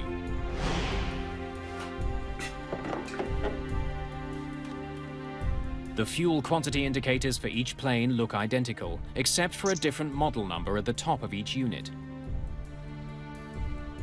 The ATR-72 should have a model number 2500. But according to the logs, mechanics installed a unit with the model number 2250 instead. Tuninter's maintenance logs offer a valuable clue. But for Panetta, there's no definitive proof that the wrong fuel quantity indicator was installed on the plane. It could have been a mismatch in that aircraft documentation, so we need to prove that. There is only one way to know for certain whether Flight 1153 had the right fuel quantity indicator. Go find it at the bottom of the sea. We need, of course, to recover the wreckage from bottom of the aircraft to physically see what was the fuel quantity indicator installed on the aircraft. Not until 3 weeks after the crash do investigators recover wreckage from the sea. The data from the plane's black boxes confirms what the pilots have been saying. There was no warning of low fuel, so there appeared to be enough fuel to make the flight. The black boxes can't solve this mystery. Investigators hope that the tail and front section can. They are hauled aboard a naval vessel from the sea.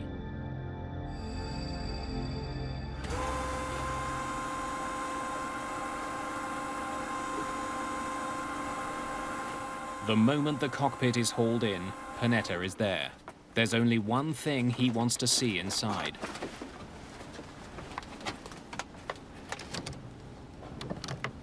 So when the wreckage was recovered from under the sea and put on the ship deck, I realized that, as a matter of fact, the fuel quantity indicator for an ATR-42 was installed. It was like we found the smoking gun. The wrong FQI was installed on Flight 1153. Panetta finally has the break he's been looking for. The ATR's fuel quantity indicator collects data from sensors in the fuel tanks and calculates how much fuel is in the tanks.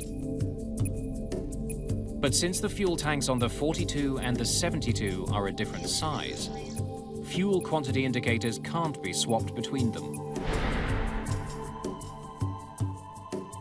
Technicians conduct refueling tests with the wrong FQI installed on an ATR-72. And the results are chilling.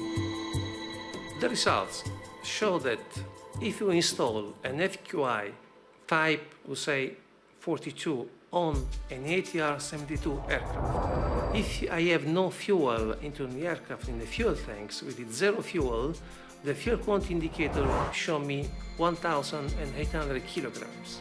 Precisely the amount of fuel that the captain reported having when his engines flamed out. Cockpit fuel quantity 1,800 kilograms. Investigators conclude, at 23,000 feet above the Mediterranean, the wrong fuel indicator led the crew to believe that they had ample fuel, when their tanks were actually empty. Engine relight. Negative. They're not doing anything. The engines could not possibly have been restarted. With hundreds of ATR-42s and ATR-72s still flying, the implications are stark. Could there be other planes flying with the wrong gauge? The first safety recommendation was to mandate all operators that use ATR-42 and 72 aircraft in their fleet to check whether the right fuel quantity indicator was installed on the aircraft. Panetta and Caldarelli have uncovered the error that caused both of Flight 1153's engines to quit in midair.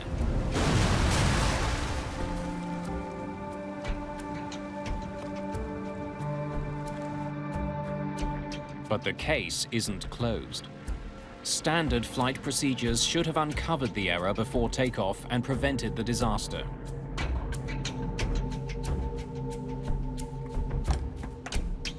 Captain Garbie's aircraft went in for repairs in Tunisia the night before the crash. The plane's FQI indicated 790 kilograms of fuel in the tank. After the new fuel quantity indicator was installed, it showed that there was almost 4 times as much fuel on board, 3,100 kilograms. The following morning, Captain Garbie noticed that the fuel levels had gone up. He assumed the fuel had been added. But when fuel is added to an aircraft, a refueling slip must be left in the cockpit. Where is the refueling slip? The pilot asked to the flight dispatcher where was this refueling slip, but the flight dispatcher was not able to find this refueling slip. I'll get it to you when you get back from Jerba. Roger that. There was no refueling slip because the plane hadn't been refueled.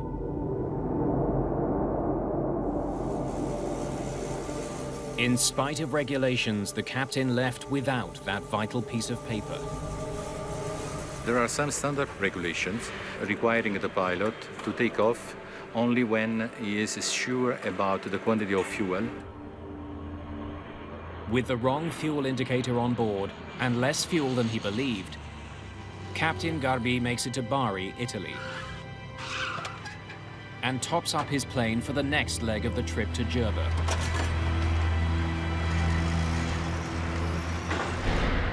How much fuel are you adding? 400 kilograms. 2,700 total? Believing he has 2,700 kilograms of fuel on board, Captain Garbie begins his flight to Jerba. If the correct fuel quantity indicator had been installed, the captain would have known that he had only 540 kilograms. Not nearly enough to make the crossing. Mayday! Mayday! Mayday! TUI 1153 request immediate landing at Palermo. We've lost both engines.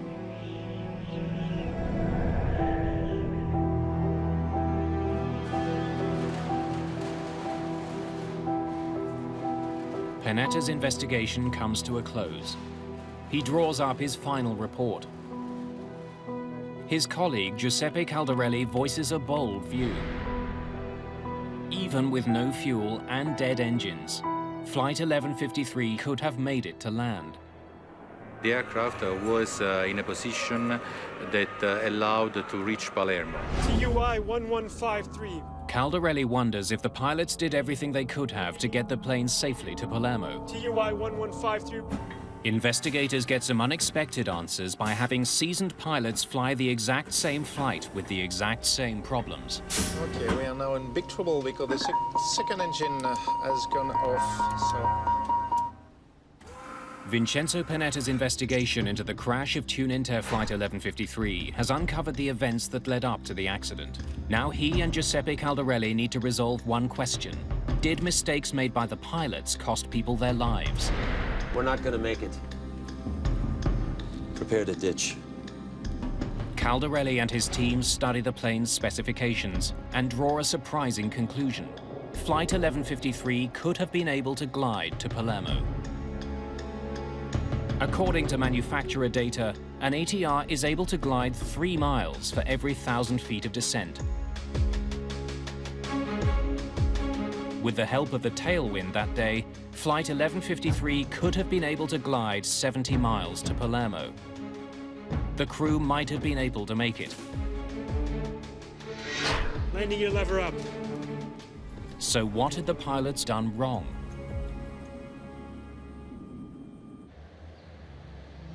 To answer that question, Panetta and Caldarelli recreate Flight 1153 in the flight simulator at the ATR facility in France.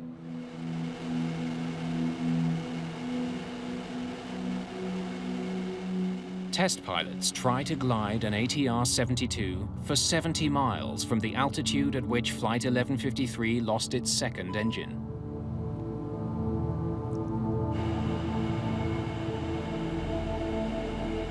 The simulation was requested to see the range of the aircraft starting from the second engine out. Double engine flame out, you have to be very aware of the configuration of the aircraft in order to keep as much as possible the altitude and distance to fly before the crash. Stop! Stop! Engine number 1 is flamed out. With both engines out, the priority is to keep the plane gliding as far as necessary. To do that, pilots can change the angle of their windmilling propellers. You have the maximum glide performance when you minimize the drag. And it's very important to feather the propeller in order to reduce the drag. Feathering the props involves changing their angle against the wind. The maneuver reduces drag.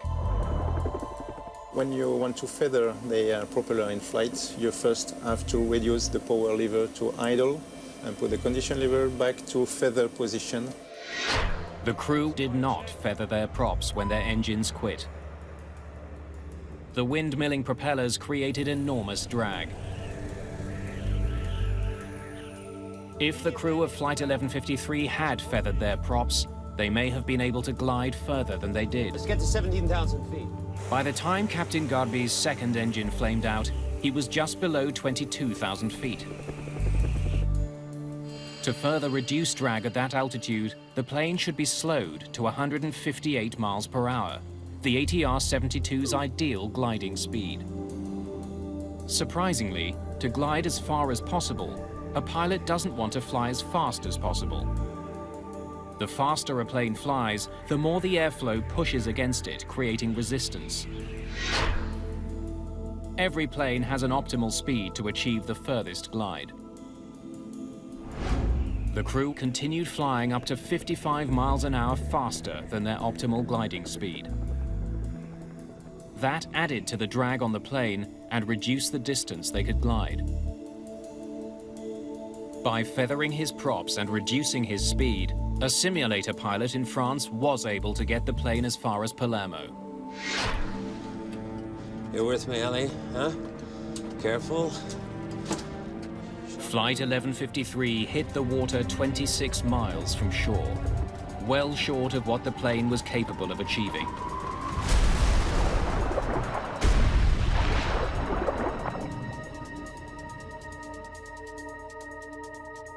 The simulation confirmed that the crew might have been able to make it to land. It was theoretically possible to reach the coast, but it was also very difficult to achieve that result. Simulator pilots had one big advantage over the crew of Flight 1153. They weren't in a life or death situation, and they knew they had to glide instead. Fuel supply, check. But Captain Garbi didn't know he was out of fuel. He didn't think he'd need to glide to Palermo. Garbi focused on restarting the engines instead. Feathering the props isn't part of that procedure.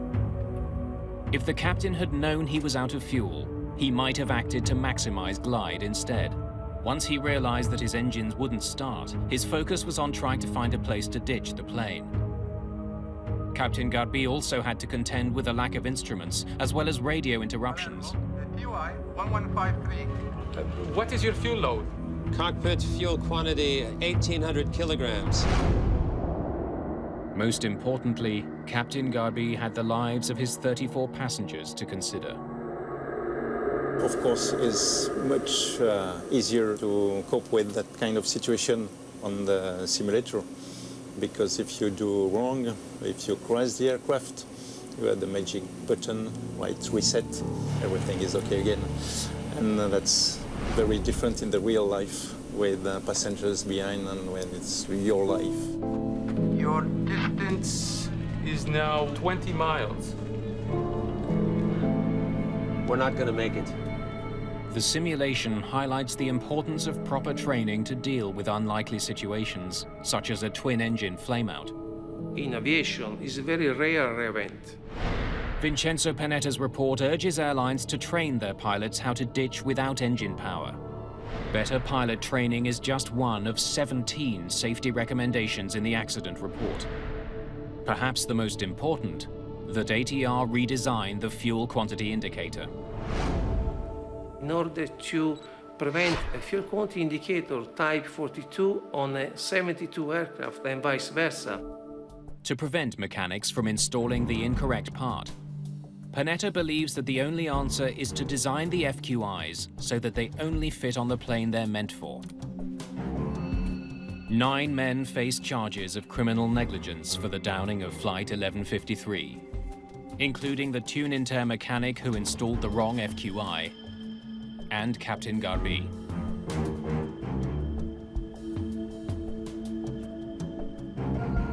I'll get it to you when you get back from Jerba. Roger that. There is no single cause of the accident. This accident, like many other aircraft accidents, was determined by a series of actions, a series of events linked one to each other. È inaudita una cosa del genere. This is unheard of. Avrei accettato di più se si fosse rotto un motore. I would have accepted the engine breaking or a window shattering. But to have people die because of a lack of fuel? Perché manca di carburante su un aereo. Per evitare che si possano ripetere altre tragedie. We remember this to avoid such other tragedies, so that when you board a plane, you don't have to endure anything. Not even the simplest things. Semplici, perché sono quelle cose più semplici che si potrebbero evitare. Because it is the simple things that can be avoided. Tragic events like this should not happen. Dei disastri così gravi. Attempt to restart the engine. The crash of Flight 1153 was caused by a series of grave errors on the ground and in the air. But the flight data recorder does show that the crew's last move before hitting the water was absolutely perfect. Here we go. According to the available evidences, the flight data recorder and also some statement released by the crew that survived, the aircraft touched the sea first with the rear part of the aircraft at an altitude which is compatible with the optimum pitch altitude of the aircraft, which is 9 degrees. Captain Garbi raised the plane's nose up to 9 degrees at the last possible moment. So instead of plowing into the sea, his plane glided along the surface of the water.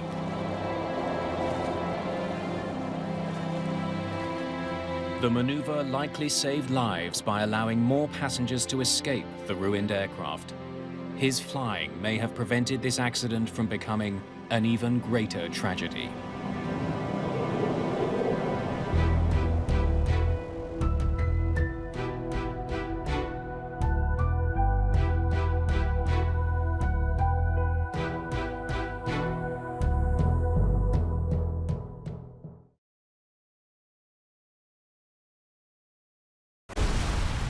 Outside one of India's busiest airports, the early evening sky ignites into a fireball. This cloud just lit up. Felt like you could feel the heat. Flaming wreckage falls from the sky. It's a horrifying crash. I realized that the clumps that I saw all around me were either the remnants of the aircraft or dead bodies. When investigators arrive, they find the twisted remains of 2 passenger jets. 349 people are dead. Vital clues are buried deep underground. Investigators must piece together the day's events. Saudi 763 will maintain 140. Kazakh 1907, now reach 150. How had 2 crews that should have known each other's positions ended up in the world's deadliest mid-air collision?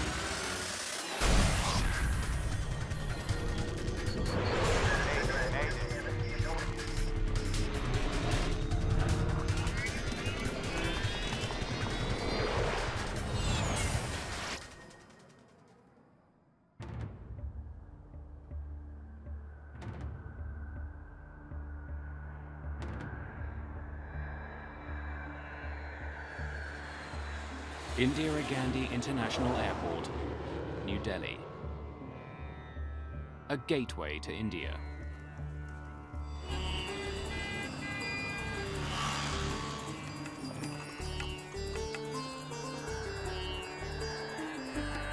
November the 12th, 1996. Busy? Air traffic controller VK Dutta arrives for the late afternoon shift. There was one supervisory officer. There was one person who was sitting beside me and he was assisting me. And the things are all normal. But normal at Indira Gandhi doesn't mean calm. This is becoming one of the most congested airports in the world.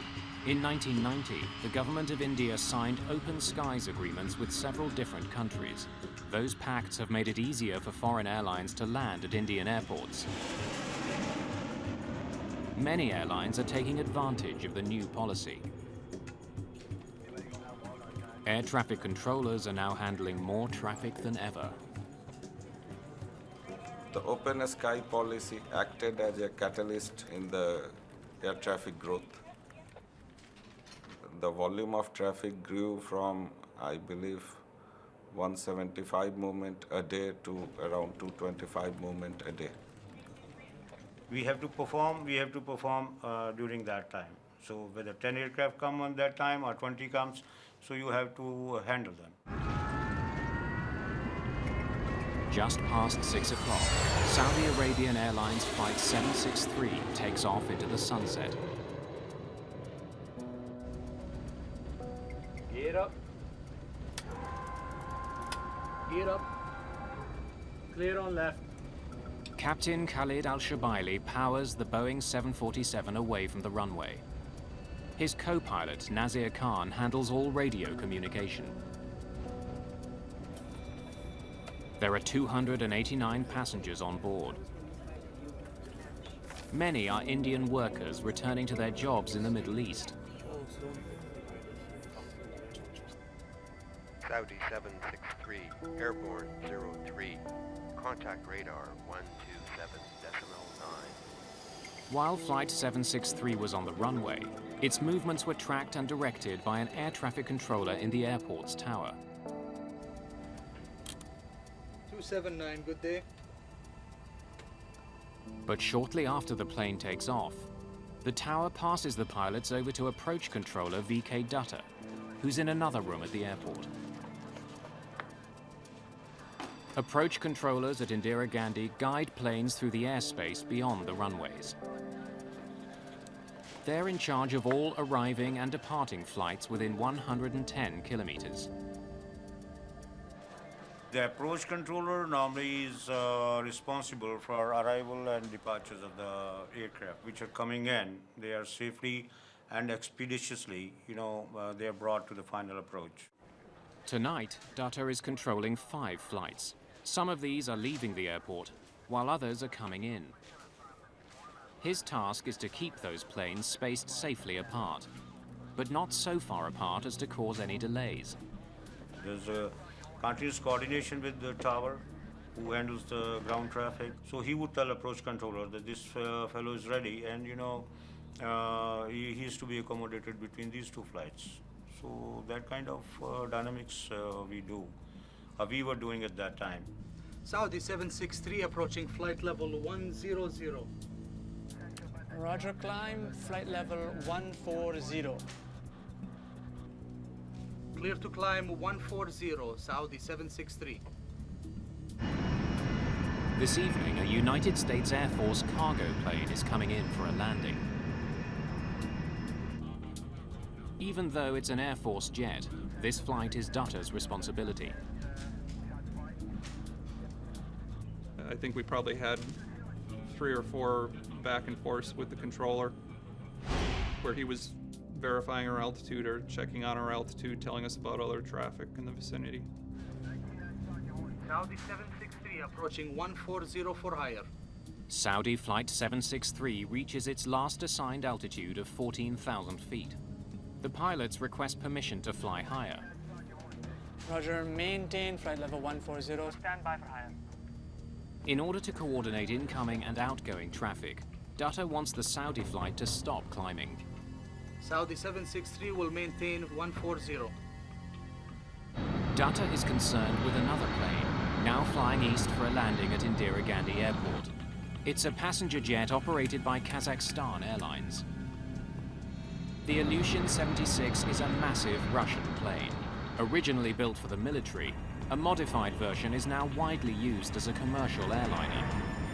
Dutter wants it to pass over top of the Saudi flight before landing. After that, he'll let the Saudis continue their climb. They were supposed to cross maintaining 1,000 feet of separation. Kazakh 1907, now reaching 150. 46 miles from Delta Papa November. Roger, maintain flight level 150. Identify traffic 12 o'clock reciprocal, Saudi Boeing 747. Dutter doesn't want the Kazakh flight to be surprised to see the Saudi jet. Since planes don't have radar to track other aircraft, they rely on controllers to warn them about other planes nearby. Maintaining 150, Kazakh 1907, will report. How many miles? All pilots tuned to the approach control radio frequency are able to hear one another as they communicate with the ground. How many miles? 8 miles now. It was strictly visual and trying to pick up on the radios where everyone else is at and what they're up to. Traffic is at 8 miles, level 140. Suddenly, a massive explosion shatters the evening's calm.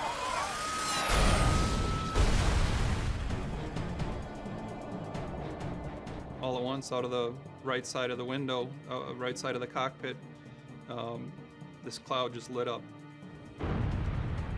Those missiles? To my mind's eye, there were missiles kind of corkscrewing, picking up speed was what they looked like, and they looked like they were coming right at us. We actually started veering the aircraft away before it became apparent that they weren't coming at us.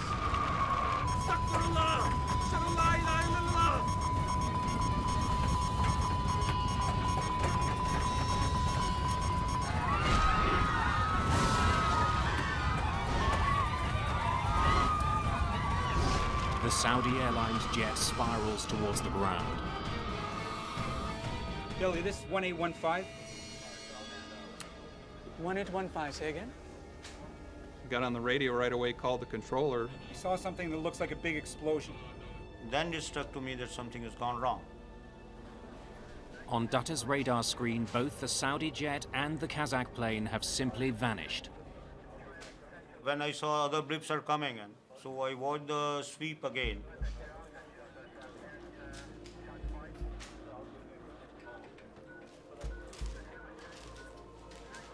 But they were not there at all. We then heard the controller call for the Saudi Air jet and the Ilyushin. Saudi 763? With no response. That was obviously very bone-chilling. Something tragic has happened in the skies near New Delhi's airport. VK Dutta is about to become the target of an investigation into one of the deadliest plane crashes of all time. Kazakh 1907, report your position. At New Delhi's airport, a sense of dread is growing. 2 planes have vanished from approach control's radar. The worst nightmare an air traffic controller has is the Midair police. Saudi 763. Together, the 2 missing planes were carrying 349 people. Kazakh 1907, report position. I gave 1 or 2 calls to Kazakh or Saudi. Saudi 763. I forward how many kids I have, where my wife is, whom I am related to.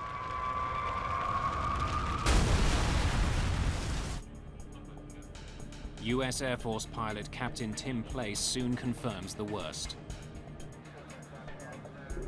Delhi, this is 1815. 1815. What did you see? 2 distinct fires on the ground. 2 fires on the ground. Confirm? Confirm. Confirm. Roger. My senior came to me, so I told him the accident happened.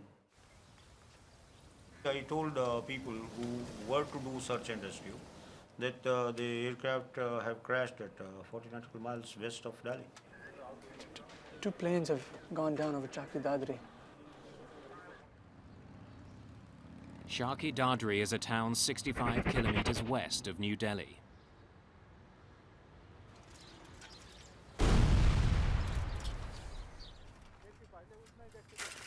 Its mustard and grain fields are now burning with the twisted wreckage of 2 ruined airplanes.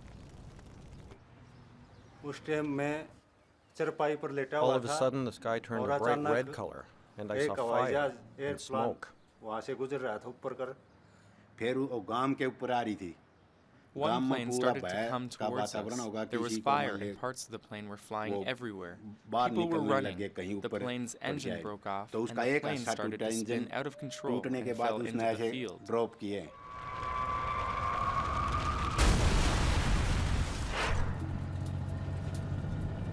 I was told that there's been a mid-air collision. Apparently there's a jumbo jet which may be involved, and why don't you just head out?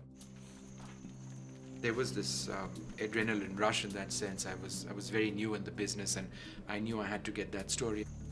Vishnu Som is assigned to report on the crash for New Delhi television. He arrives in the darkness of night a few hours after the crash. We parked our vehicle on the side of the road, and it was, there was a fair bit of moonlight.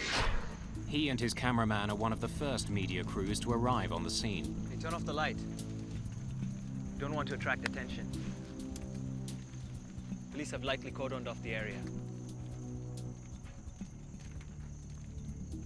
I stepped onto the field, and I thought it was a fallow field. Nothing was growing over there because it was just sand. And because it was dark and our only visual reference was the moonlight, we just sort of kept going. And then I remember seeing clumps around me, just these little piles on all sides. And because there wasn't enough light, I didn't know what exactly it was. And then I stopped because I said, something's terribly wrong over here. Turn on your light. Turn on your light. I realized that the clumps that I saw all around me were either the remnants of the aircraft or dead bodies. There was a tree just maybe 15 feet away from me, to my right. There was this burnt corpse on that tree, and that's an image which comes back and continues to haunt me even after so many years. As night turns to day, hope of finding any survivors fades. None of the passengers aboard either plane has survived. 349 people are dead. It's the worst mid-air collision of all time. News of the crash spreads around the world. What remains clear is that there was more than one set of factors that might have resulted in the collision.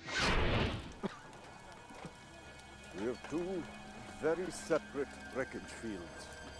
Captain KPS Nair is one of the first investigators on the scene.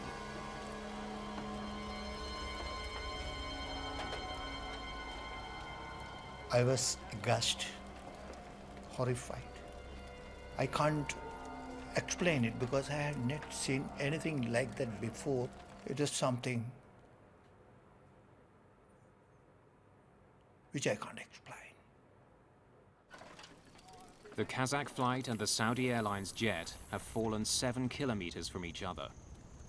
Investigators have two separate crash sites to examine, but they know one cause will explain both accidents. It's unlike a single aircraft falling somewhere. Two large-bodied aircraft colliding each other in the sky. There are different causes. How had two planes that were supposed to be 1,000 feet apart collided?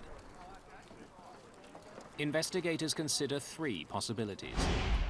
An error on the part of the air traffic controller, an error by one of the crews, or the failure of an instrument on one of the planes. They hope the mangled wreckage will hold the clues they need. Their first priority is to find the black boxes from both planes. They record cockpit conversations along with critical data about the flight, like its altitude, speed, and heading. Although fire has ravaged the wreck sites, the black boxes from both planes are found on the first day of the investigation.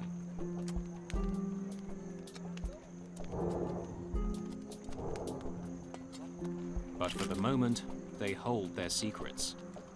It will take several months for experts to extract data from the recorders. In the meantime, investigators focus on conversations between the two planes and the air traffic controller. In this particular case, we had the evidence of the ATC transcript. Without onboard radar, the planes around Delhi's airport rely on air traffic controllers to guide them. VK Dutta comes under enormous pressure. Did he make mistakes that caused the worst mid-air collision ever? Those times were bad. These media people, they crowd foul. So I told them that, there was no fault of mine. Hi, I'm VK Dutta. I'm sorry to keep you waiting. Have a seat. Investigators want to know everything that Dutta did on the night of the crash. Was traffic heavy? Evenings are always busy. Dutta's radar doesn't track a plane's altitude. Instead, controllers in New Delhi write a plane's last reported position on a strip of paper. The strips are continually updated. It's the only way for controllers to keep track of the altitude of the planes under their control. Level information is not there, so level has to be confirmed by the pilot. Kazakh 1907. Now reaching 150. Air traffic controllers can only know a plane's altitude when the pilots report it. Are these your notes? Yes, sir.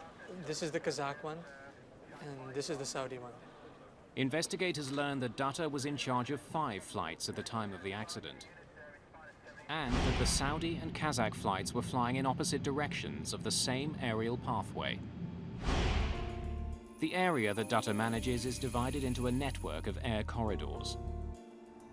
Controllers use them to channel flights in and out of the airport. But many of the corridors are used for military flights. In fact, even at such a busy airport, there's only one main corridor for commercial planes. In cases like this, there are strict rules he has to follow. Between two aircraft, the requirements specify a vertical minimum separation of 1,000 feet. When aircraft fly through the sky, They leave turbulence in their wake, like boats on the water. It can affect the planes around them. Air traffic controllers deal with this by keeping planes at different altitudes. Roger, maintain flight level 140, stand by for higher. Dutta was supposed to ensure that the two planes were 1,000 feet apart as they approached each other. He planned to do what he'd done many times before, have the incoming plane pass 1,000 feet over top of the outbound plane. It was a routine procedure, but somehow the two planes had ended up on a collision course. One of the two planes was not where it should have been. Investigators wonder if Dutta made a mistake that led to the horrific crash. Poring through the ATC transcripts, investigators quickly learned that Dutta had given the two planes the proper directions. But since his radar doesn't display altitude, there was no way for him to tell if the planes followed those instructions. Investigators are so convinced that Dutta did nothing wrong that 3 days after the crash, he's back on duty. When my family and other people heard this, there was a little sigh of relief that, our guy is safe. Investigators return to the crash site. They are hoping to recover certain instruments from the two aircraft. Perhaps a mechanical failure had led one of the planes off course. Normally, the altimeter would have stopped at that point where the accident took place. And we wanted to know what altitude they were registering at the time of the accident. But the Saudi cockpit has plunged deep into the ground. The accident investigation becomes an excavation. The Saudis' nose portion was well below the earth. It was about 10 to 12 meters below. The end of the nose had gone that far below. Machines had to be brought in, excavators, to dig up and lift the cockpit of the Saudi aircraft. The altimeters of the Kazakh flight are easier to find. That plane didn't crash nose first. There's some chance there are clues about its exact altitude at the time of the accident. When they're pulled from the wreckage, investigators discover that there is indeed something strange about the altimeters. Both the captain and the co-pilot have an altimeter in front of them, but in this case, they do not have the same reading. There was a difference between the two by about 300 feet. Strange. Perhaps the conflicting altimeters had led the crew off course. But the difference in readings may simply have been caused by the force of the crash. At this point, investigators don't know. Mostly there and there, as close as you can get it. Investigators need to discover which of the two planes was at the wrong altitude. They explore other evidence. The pattern of the damage on the two planes may help answer a critical question. What was the relative angle between the two aircraft at the time of their contact?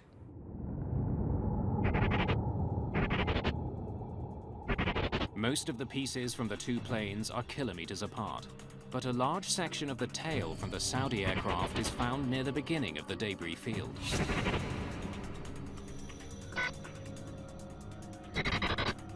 This suggests it was one of the first pieces to come off that plane.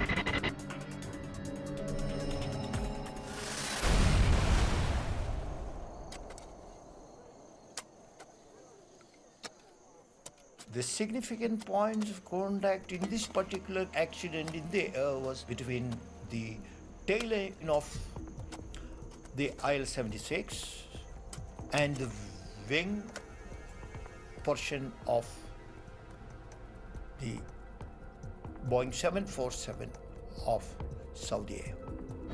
The tail of the Kazakh plane appears to have pierced through the left wing of the Saudi jet. If that's the case, the Kazakh flight hadn't been above the Saudi jet when they collided, as air traffic controllers thought. It must have been below it. It's a puzzling discovery that adds to the mystery. Investigators still don't know which plane was in the wrong airspace. What they do know is that once the two planes hit, there was no hope for either crew.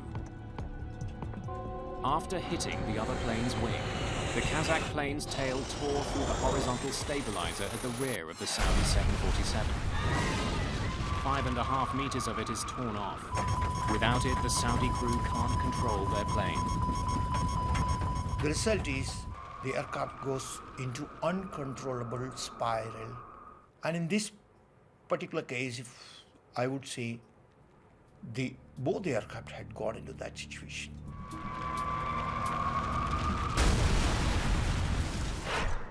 What they've found in the wreckage of the two jets frustrates the investigators. They now understand how the planes collided, but they still don't know why they were at the same altitude, or in fact, what altitude they collided at. How had the Kazakh jet, which was supposed to be above the Saudi flight, ended up below it? Almost 2 weeks after the accident, Captain Ashok Verma joins investigators at the scene. By that time, the operations for digging the Saudi cockpit had been completed. Whatever equipment was recoverable had been recovered. Like the rest of the evidence uncovered so far, the instruments from the Saudi plane don't help explain what happened. The force of the crash has completely destroyed them. I can't find anything. Too much damage. I agree. Look at this.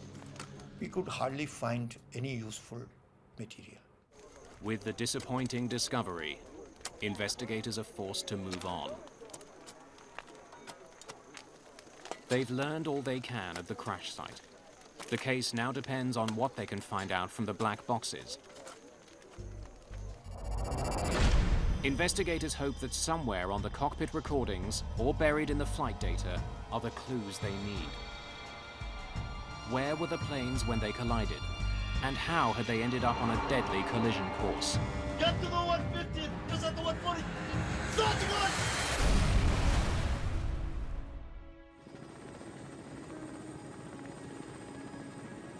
It's been 3 months since the mid-air collision of 2 passenger jets near New Delhi.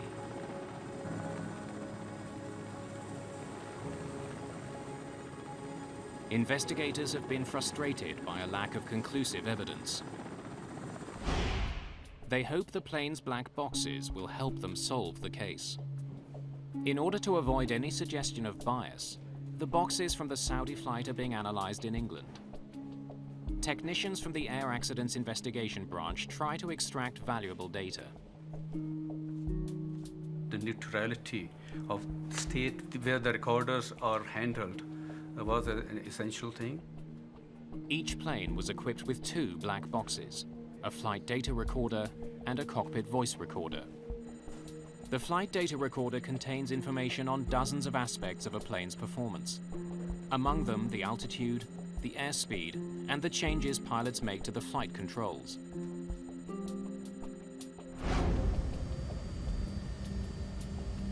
The cockpit voice recorder picks up all the conversations in the cockpit. 279, good day. As investigators try to learn more about the collision near New Delhi, they use the information stored on the black boxes to make a chronology of events. Peter Shepard is head of the recorder section of the Air Accidents Investigation Branch. He'll work backwards from the moment of impact. The point of collision is reasonably well defined by rapid changes in parameters on each aircraft. If we make that our time zero point, we can then relate that to the individual times and build up a common time base. First, Shepard and his team concentrate on the Saudi 747. Saudi 763 approaching 140 for higher. Roger, maintain flight level 140. Stand by for higher. Saudi 763 will maintain 140. The CVR reveals that the Saudi pilots received clear instructions about their altitude and seem to have understood them. After being told to hold at 14,000 feet, there was no discussion of climbing to a higher altitude, which would have taken them into the path of the Kazakh flight. Next, Shepard looks at the flight data recorder to confirm that the Saudi flight actually followed the instructions it was given. The recorder from the Saudi flight showed us that the altitude had been normal during climb out. The Saudi pilots leveled off at 14,108 feet, well within their safe corridor. It had leveled at its assigned altitude of 14,000 feet and continued to fly level. The Saudi pilots followed the ATC instructions meticulously, which is borne out by their confirmatory calls back to the ATC. Air traffic controllers wanted the two planes separated by 1,000 feet and wanted the Saudi plane to fly below the Kazakh jet. If the Saudi pilots did nothing unusual, suspicion is growing that somehow it was the Kazakh plane that was in the wrong place. Alarmingly, when investigators examined the information from the Kazakh jet's flight data recorder, they discover that it descended far below the 15,000 feet it was supposed to stay at. Moments before the collision, the Kazakh plane is at 14,100 feet, almost 1,000 feet lower than its assigned altitude and less than 10 feet below the Saudi flight. It then powered directly into the Saudi jet. The Kazakh crew had not stopped descending at the altitude they were cleared to, that was 15,000 feet. But why had the Kazakh flight dropped so badly off course? Kazakh 1907, report position. Kazakhstan Airlines presents one theory for their plane's dramatic loss of altitude. The Kazakhstan defense mainly relied on presence of turbulence. Perhaps a sudden burst of turbulence had forced the plane lower. The data recorder of the Kazakh flight does seem to indicate that the crew had a bumpy ride. It shows two distinct and sudden drops of more than 400 feet. The airline claims both of these drops were caused by turbulence. But Peter Shepard isn't so sure. When we saw the jumps of 250, 500 feet, our initial response was that these can't be right. I mean, it was the rate at which they changed was beyond that an aircraft could actually perform. What else could cause the plane to drop so quickly? Or at least seem to drop so quickly? Shepard searches for an explanation. We tried to resolve the inaccuracies in the Kazakh recording by looking at the other parameters that were recorded and trying to derive altitude using these other recordings. It's intricate math. By using information including the speed and rate of descent from the flight data recorder, Shepard determines that the plane was on a steady downward approach. The reason for the apparent sharp drops is simple. Shepard learns that the sensor that sends altitude information to the flight data recorder was faulty. It would stick and temporarily stop sending information. When it got unstuck, it would wrongly appear as though the plane had lost considerable altitude. It's as if there was a bit of glue on one area and it stuck in that. And eventually the altitude changed so much, the force on it made it jump again, and it stuck there for a little while. Investigators can now conclusively dismiss turbulence as a factor in the collision. So there's no sudden descent?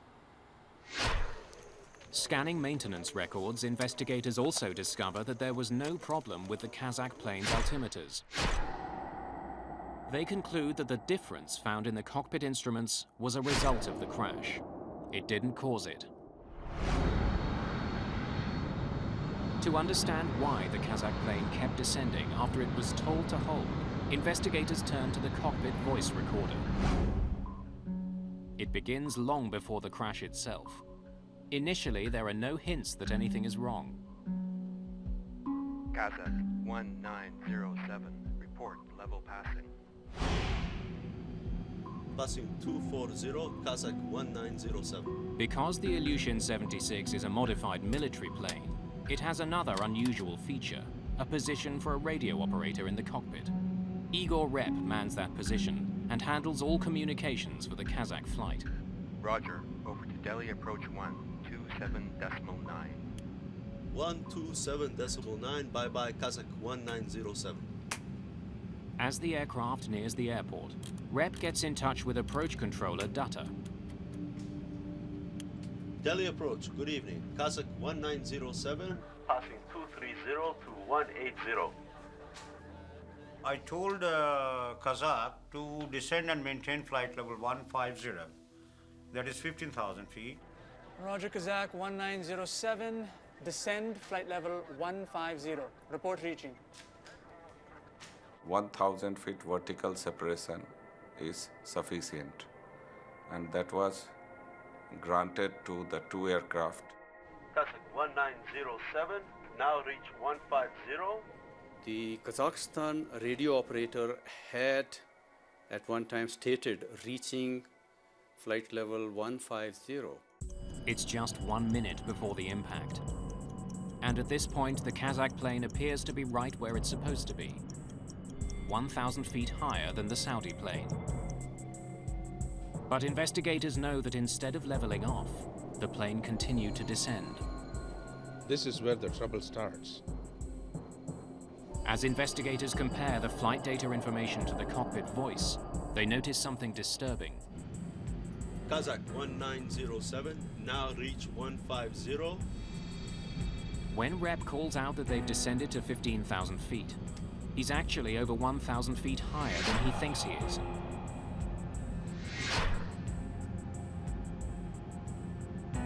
Investigators wonder how he could make such an enormous mistake.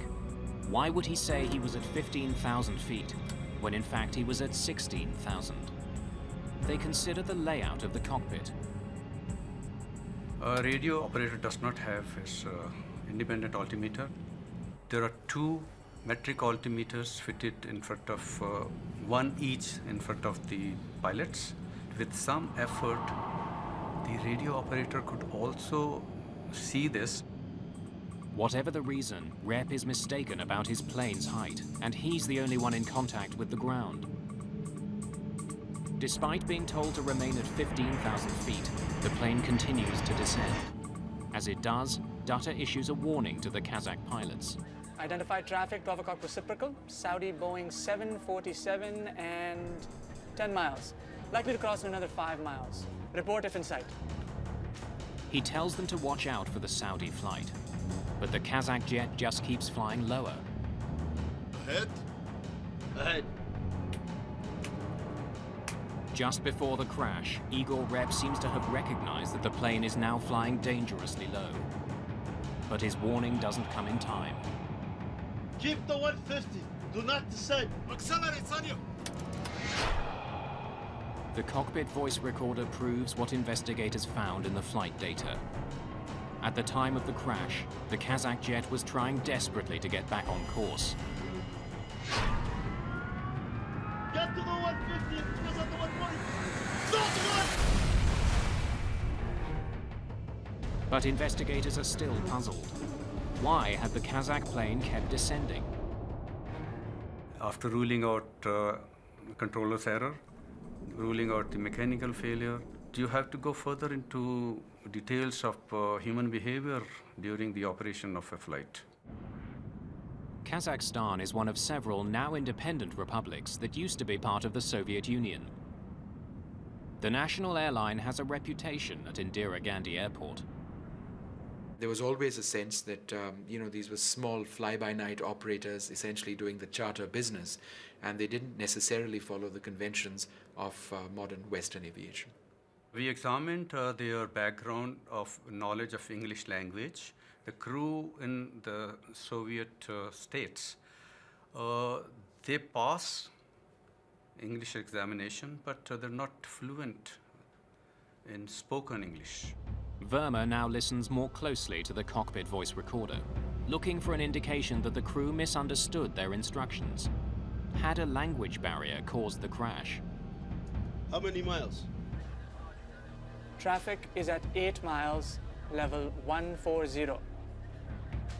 Did the Kazakh pilots confuse their own altitude with that allocated to the Saudi aircraft? Report 8 miles. Verma finds that members of this crew weren't communicating clearly with each other. Igor Rep was responsible for communication with the ground, but there's no indication that the pilot and co-pilot were listening to his instructions. Switch on, engine inlet heating. While the rest of the crew was busy discussing arrival procedures, Rep alone seemed to be occupied with their altitude. Now looking, 1907. It is a usual practice that the briefing for the arrival is completed before start of descent, so that all crew can pay full attention to the radio. While the radio operator appears to have understood that the Saudi plane was at 14,000 feet, investigators believe the co-pilot thought that he was cleared to 14,000 feet and continued his descent. Hold the level. What level were we given? When the pilot does respond, he seems confused. I think pilots did not pay that much attention and relied too much on the radio operator and to navigate the aircraft during this critical phase. The decision to increase power and stop descending ends in tragedy. Keep the 150. Do not descend. Accelerate, Sanyo. Get to the 150 because of the 140. Stop the one!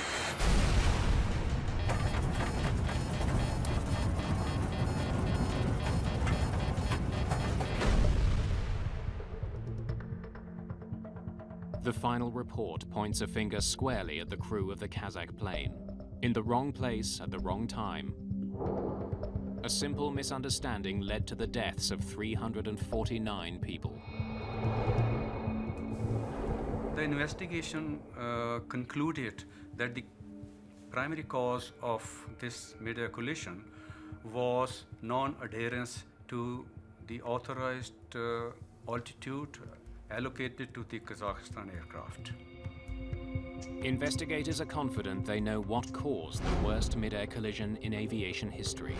But there are steps they want the industry to take to help make Indira Gandhi Airport safer. What they find is that the technology that could have prevented this accident was already at the airport. Saudi 763. Investigators have determined that poor cockpit communication and a simple misunderstanding caused a devastating accident which killed almost 350 people.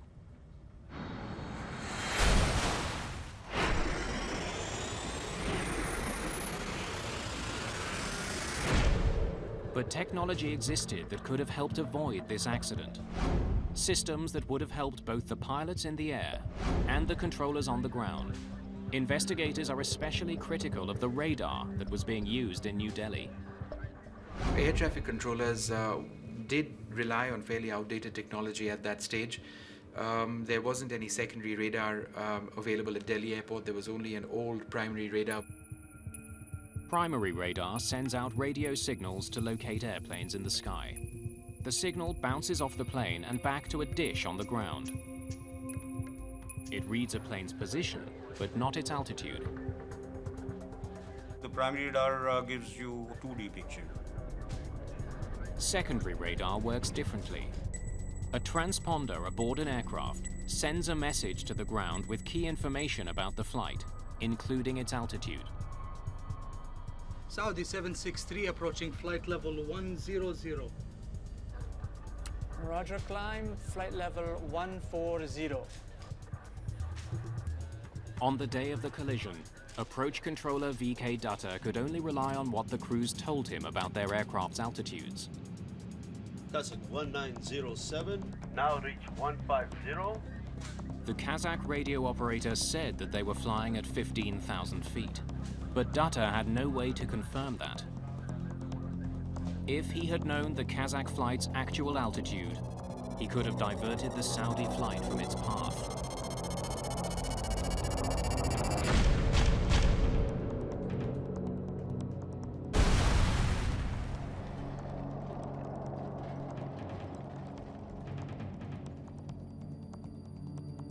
That is the 3D picture. So you have some time to react to it. You can take the aircraft away. At the time of the accident, India had ordered a $118 million air traffic control system with secondary radar and more sophisticated communications and navigational equipment. The system had originally been scheduled to be installed 2 weeks before the accident. But on the day of the crash, the system hadn't even been unpacked. Secondary radar is an advancement on the primary radar. And in this particular case also, by getting the altitude information, it could have been possible that the accident of this nature could have been avoided. In the year following the accident, there would be 3 near misses near Indira Gandhi Airport. It would take more than 2 years for the secondary radar system to be installed. Today, controllers at Indira Gandhi International Airport see an airplane's flight number, altitude, and heading. It's far more information than controller VK Dutta had available to him on the day of the accident. Experts believe another piece of technology could have helped prevent the collision: TCAS. TCAS equipment generates caution and warnings for the crew. It allows them time to react, draws their attention to the situation around, and it looks into the vertical separation. TCAS is a collision avoidance system that can be installed on board airliners. In many countries, the technology is mandatory. It alerts pilots when other flights are coming too close. The system also automatically tells them what evasive action they should take. Neither plane was equipped with TCAS. The Indian Airports Authority has also made the airport safer by redesigning the air corridors coming and going from the runways.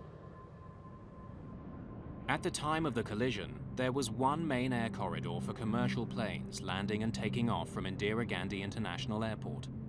With the increase in air traffic, that single corridor was becoming too crowded. In the wake of the accident, more air corridors were opened for commercial flights. In general, aviation safety standards has improved. The concern for the safety has improved. Out-of-date technology and poor communication led to this crash. But like almost every aviation accident, it was a chain of seemingly minor events that ended in disaster. In retrospect, there were some very unlucky people to meet in the sky that night. You know, it's a 1 in a million chance for that to happen. Certainly there were other things that could have helped: radar, collision avoidance systems, and I think we continue to make advances there. I don't worry about flying. Certainly, you know, destiny, I don't know. It was glad we weren't 5 minutes in front of where we were at, that's for sure. VK Dutta went on to have a long career as an air traffic controller. Today, he works at a college training young controllers. So I'm chief instructor there. So I'm training ATCUs. I'm addicted to my job. I love it. I really love it. Dutta, who was initially suspected of having caused the crash, helped implement the changes to make New Delhi's airports safer. His efforts have paid off. The airport now handles 20 million passengers a year. Since the new radar system was installed and the new corridors opened, there hasn't been a fatal accident at this airport.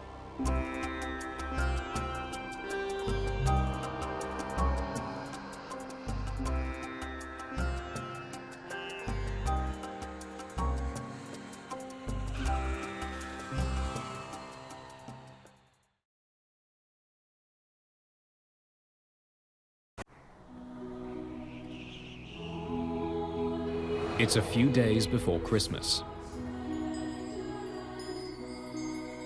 The residents of a small Scottish town prepare for the holidays.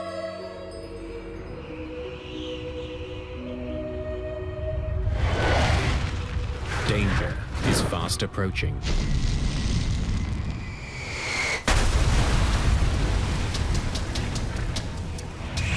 The street was on fire, lawns were on fire, and houses were on fire. I had never seen anything like that. Christmas is just going to be remembered for all the wrong reasons. A devastating plane crash shatters a village and captures the attention of the world. It was one of the most significant terrorist attacks in history. The mystery is finally cracked by a piece of debris smaller than a fingertip.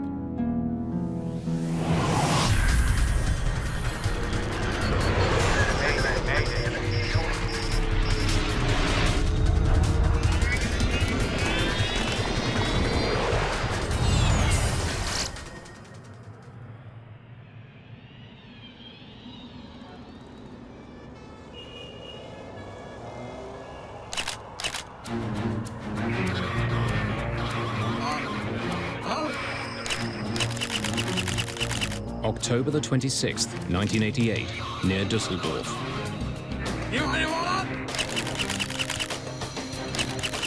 For weeks, German police have been following a group of suspected terrorists around the ancient town of Neuss. Today, they'll make their move.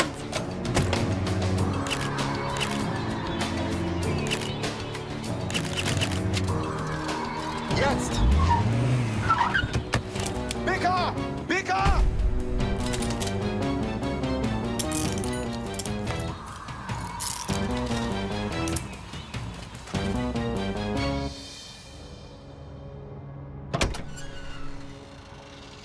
In the trunk of their car, police make an unusual discovery.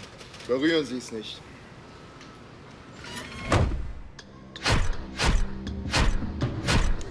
Police raid apartments used by the two men. They find a number of blank passports and a small arsenal of weapons. When police closely examine the radio recovered from their car, they find it's wired with explosives. Those devices used a combination of an improvised barometric device and a timer, a short delay timer. All these devices were, in fact, supposed to go onto an aircraft. A barometric timer is set off by changes in altitude. It's triggered when it reaches a certain height. Since that guarantees a plane will be in the air when the bomb goes off, it's a favorite device for those targeting passenger jets. The two men arrested in Germany work for a well-known terrorist organization, the Popular Front for the Liberation of Palestine. Leader of the PFLP-GC, Ahmed Jibril, made a speech in Libya in 1986, and one of the things he said was that until there's peace in the Middle East, there would be no safety for anyone traveling on an American or an Israeli airliner. Hafez Dalkamouni is shipping weapons to Syria and Lebanon. Marwan Krishat is a notorious bomb maker, responsible for bringing down at least one passenger jet. It's just a couple of months until the busy Christmas travel season. With the two men under arrest, German police have made commercial aviation a little safer.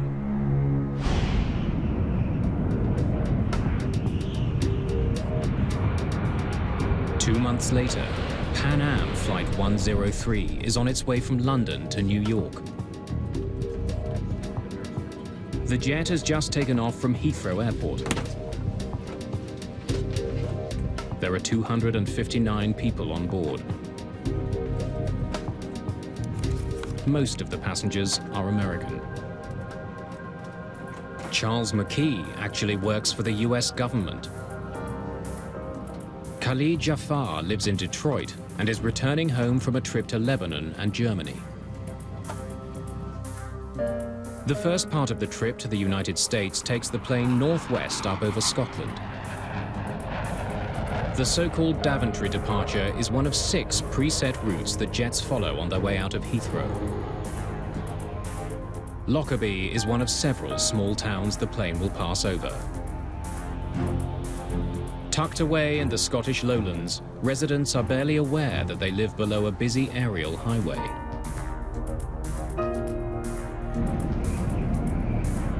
Pan Am calls this 747 Clipper Made of the Seas.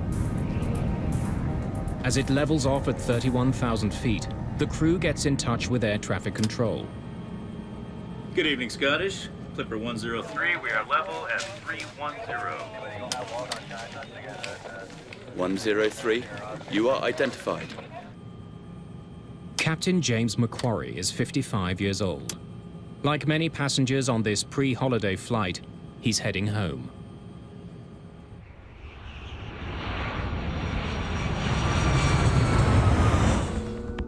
Five miles below, the people of Lockerbie prepare for Christmas. Michael Gordon is chatting with a friend when a strange rumbling noise fills his house. Hang on, there's something odd outside here. The weather that night was a bit wild.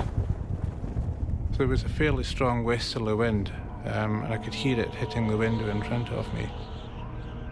From my window I can see Lockerbie because my house sits up in the hill.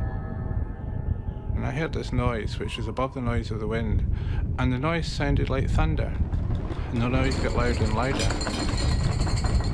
And I could hear the noise then got to the stage of being similar to a jet fighter. And at that time we had a lot of military aircraft passing through the area. However, I saw dark objects, dark things falling from the sky. Against the lights of Lockerbie, I could see these black objects coming down. And then, from my right, quite high in my right, I could see a long, thin, black object which had a fire on the upper surface coming in. And it was making its way towards Lockerbie.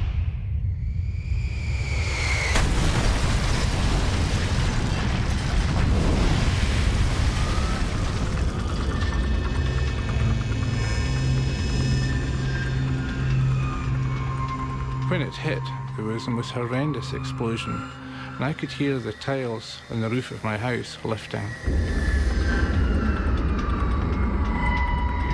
Hello? Hello? When the explosion took place, the telephone line stopped functioning.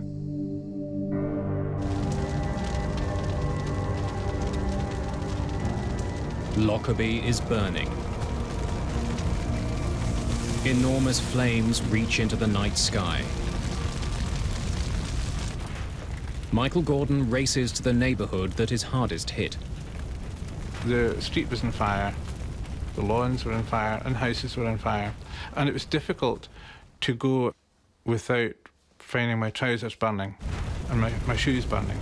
You had to jump about quite a bit because everything was on fire. But I remember at that point finding an airline ticket, and it was perfectly intact. There's no damage by fire or fuel or contamination of any sort. And the airline ticket said London Heathrow to JFK. Somehow Pan Am Flight 103 has fallen from the sky and smashed into Lockerbie, Scotland.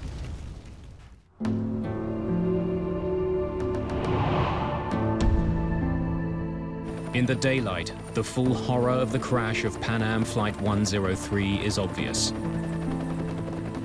Several houses on the ground have simply vanished, vaporized when the plane smashed into them. An enormous crater is torn through the southern edge of the town. 1,500 tons of rock and earth have been blasted out of the ground. 11 people from Lockerbie are dead, along with all 259 people who were on board. As far as I know, I've lost my brother-in-law, my sister-in-law, and their house is just a 30-foot crater. In the ruins of their homes, they search for the bodies of the aircraft's passengers. Such a catastrophe, so sudden, so great a shock for a quiet town. It looked like a scene out of hell. This whole road was ablaze. Didn't know what it was, and then we rushed outside and just all this debris coming down. Air crash investigators have arrived in Lockerbie within hours of the crash. Mick Charles is the lead inspector for the British Air Accidents Investigation Branch, the AAIB. One of the first sites we went to was the site of the crater that was still smelling very much of aviation fuel for a start, and scattered all around were bits of debris and in some cases human tissue as well. Charles quickly gathers his team to begin looking for clues. It was all heaving, it was happening, there were loads of people, and it was to some extent chaos. You'll be organised into groups, headed by an AAIB inspector. Does anyone have any questions? The sooner we start, the better. More than 1,000 police officers and 600 members of the military pour into Lockerbie. You always have this sense of wanting to get to grips with what it is. It was quite clear that whatever it was colossal.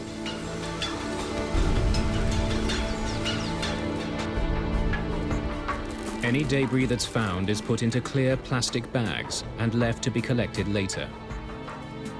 Dark bags are used to store human remains.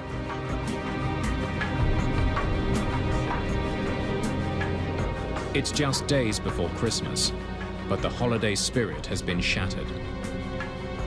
At the start of the investigation, what we were doing was finding out which bits of the aeroplane were where, actually finding all the aeroplane. The sheer scale of the disaster is difficult to comprehend. Chris, the RAF have offered us a helicopter. Can we use it? Absolutely. With so much wreckage being found, investigators need to get a bird's-eye view and locate the largest fields of debris. The maps of that area were a very short supply, and we ran out of them very quickly, so we had to use black and white photocopies initially. Investigators bring local police officer Michael Gordon with them to help in the search. The intention was for me to be able to identify geographical landmarks and identify parts of the aircraft. They soon get a better sense of their enormous task. When we were in the helicopter, we could see that the wreckage came out in a cone shape, emanating from Lockerbie, and the cone shape got wider and wider the further from Lockerbie. The principal feature that I was looking for was to try to establish some pattern of the wreckage which would basically help me direct the ground investigators. They're shocked by what they find.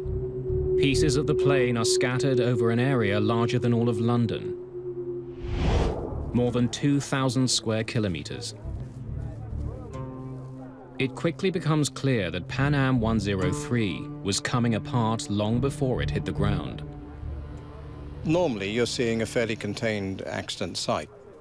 In Lockerbie, it was nothing like that, because initially the police had identified half a dozen discrete sites. A 747 is made up of more than 6 million parts. In the mangled remains of the jet, investigators need to find the one that will tell them what happened. The plane's cockpit is eerie proof that Pan Am Flight 103 broke apart in midair. Severed from the rest of the plane, it's 4 kilometers east of the city. When looking at the cockpit, I was looking at the roof of it, and the windows were intact. The actual nose part had cracked open, but it was as if it had been chopped off just aft of the cabin, and you could walk around the back and look into the cabin section from the back. Inside the cockpit, investigators note the positions of various switches and controls. They find the autopilot is on and the oxygen masks are still stowed. This is a fairly standard procedure which we would do in any such investigation. The end result was that there was nothing at all untoward found in the cockpit. Everything was consistent with cruising flight.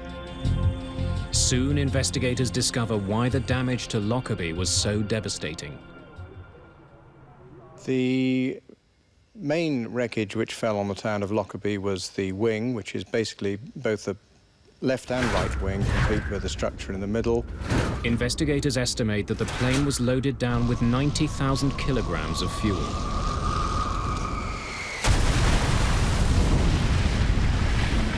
$150 tons, descending essentially vertically at up to about 500 knots speed, and there's an awful lot of energy in that. And that's what created the crater. To find the cause of the crash, however, investigators will have to look elsewhere. They need to examine wreckage found south of Lockerbie. These pieces would have come off at the beginning of the disaster. While the painstaking work of collecting evidence continues, investigators comb through maintenance records. Those records raise concerns with the plane's age.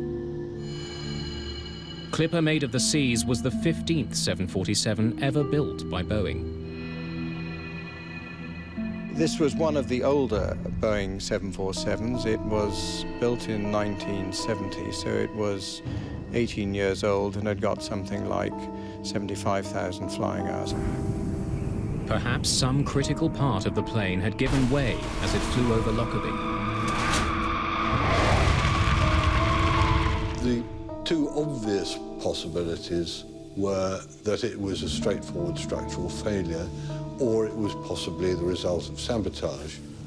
McCharles, Tom Thurman, FBI. Good to meet you, Tom. I was expecting you.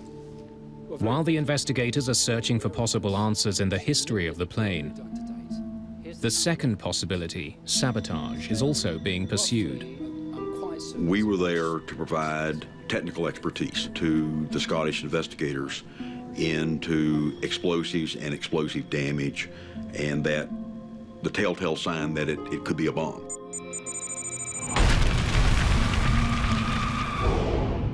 Just 3.5 years before Lockerbie, a bomb had brought down an Air India jet just off the Irish coast. In that case, the plane and vital clues sunk deep to the bottom of the sea. But the wreckage of the Pan Am flight litters the Scottish lowlands. If it was a bomb, there's a chance that important evidence can be found. What kind of logistical effort is it going to take to find everything, and I mean everything, and bring it back to a location to be able to look at it and come to some conclusion? With the fragments that we found on the ground, we were picking those up. We were looking for blast damage on these pieces of metal.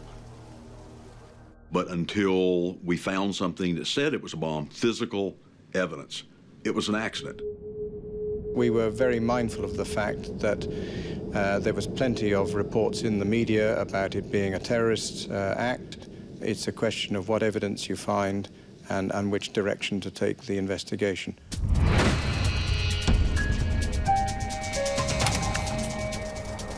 In the first 24 hours, 4 separate groups have claimed responsibility for bombing the jet. The guardians of the Islamic Revolution are undertaking this heroic execution in revenge for the blowing of the Iranian airplane by America.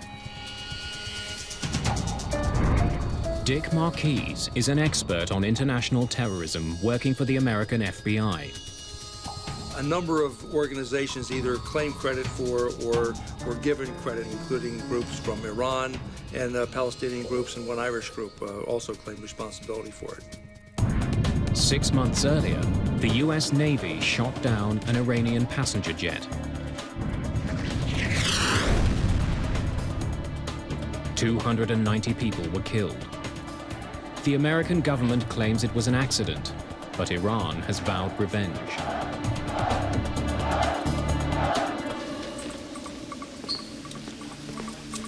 Other threats had been made in the weeks before the crash. The American embassy in Helsinki received an anonymous warning that a bomb would soon be put on a Pan Am flight leaving from Frankfurt. Officials eventually discounted the threat, but a notice was posted in American embassies. Many of the passengers who boarded Flight 103 had come from Frankfurt on a connecting flight.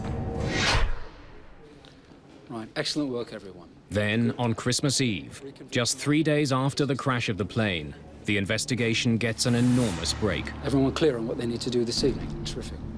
Tom, can I see you? Absolutely.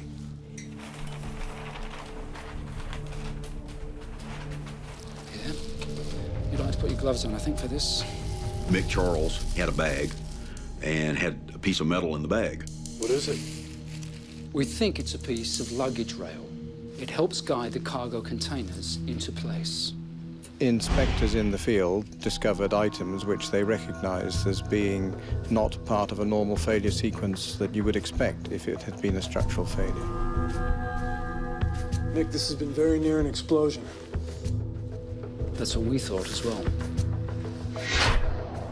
Small marks have been made on the metal. Craters that are the telltale signs of a bomb. The hot gases of the combustion process of the explosion hits a piece of particularly metal, and it puts pits in it like you would take a blowtorch. Take a blowtorch and you have a piece of metal and you just barely touch the piece of metal, it'll make a little hole down into the metal.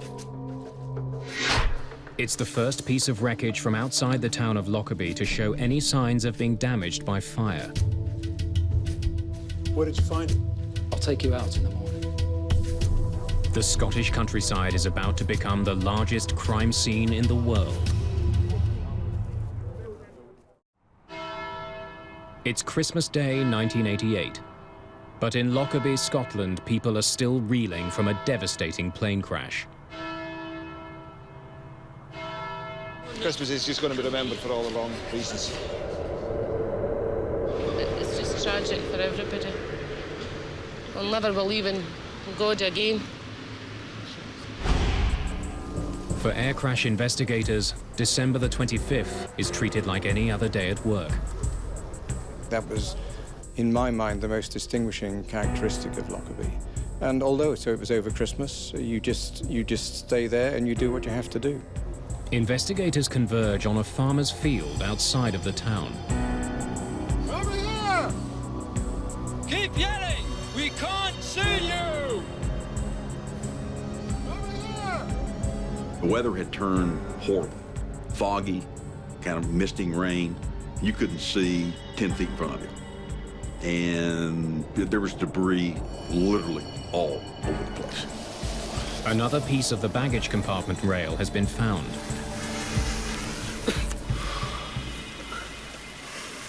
That looks like the piece that you showed me last night. About 20 inches is just gone.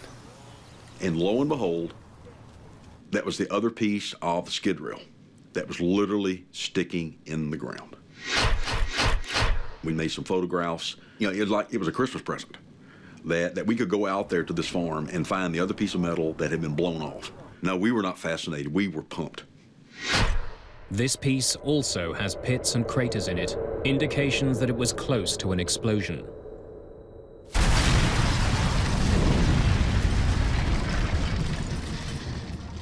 The pieces of wreckage are part of the southern debris field, and near the beginning of it.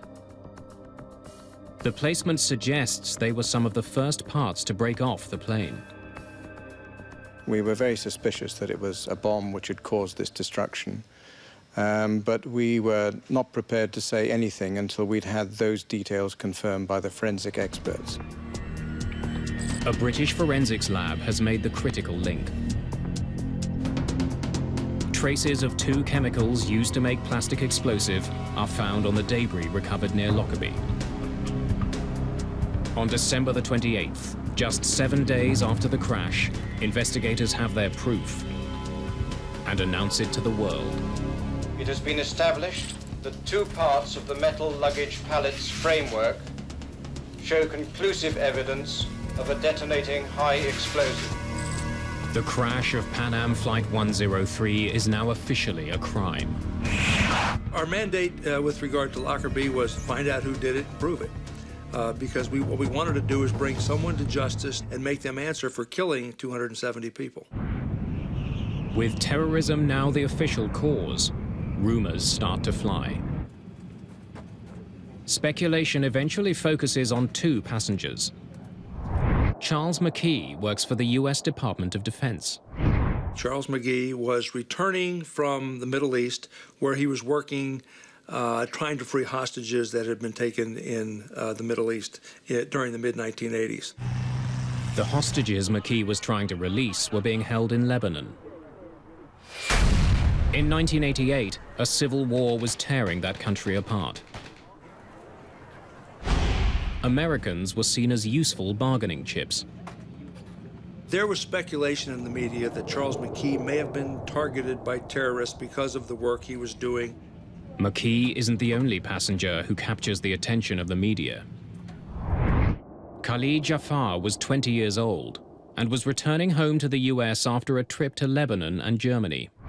Perhaps a bomb was carried on board an aircraft by someone who may have had a Middle Eastern-sounding name. Jafar was examined as a potential suspect. The story makes it as far as the US Congress, but no proof can be found that Jafar was involved or that McKee was the intended target. We looked at every single passenger on the plane to see if, in fact, someone could have given them a bomb. The evidence proved that not to be the case. In Lockerbie, investigators from the AAIB continue to sort through the tons of tangled metal.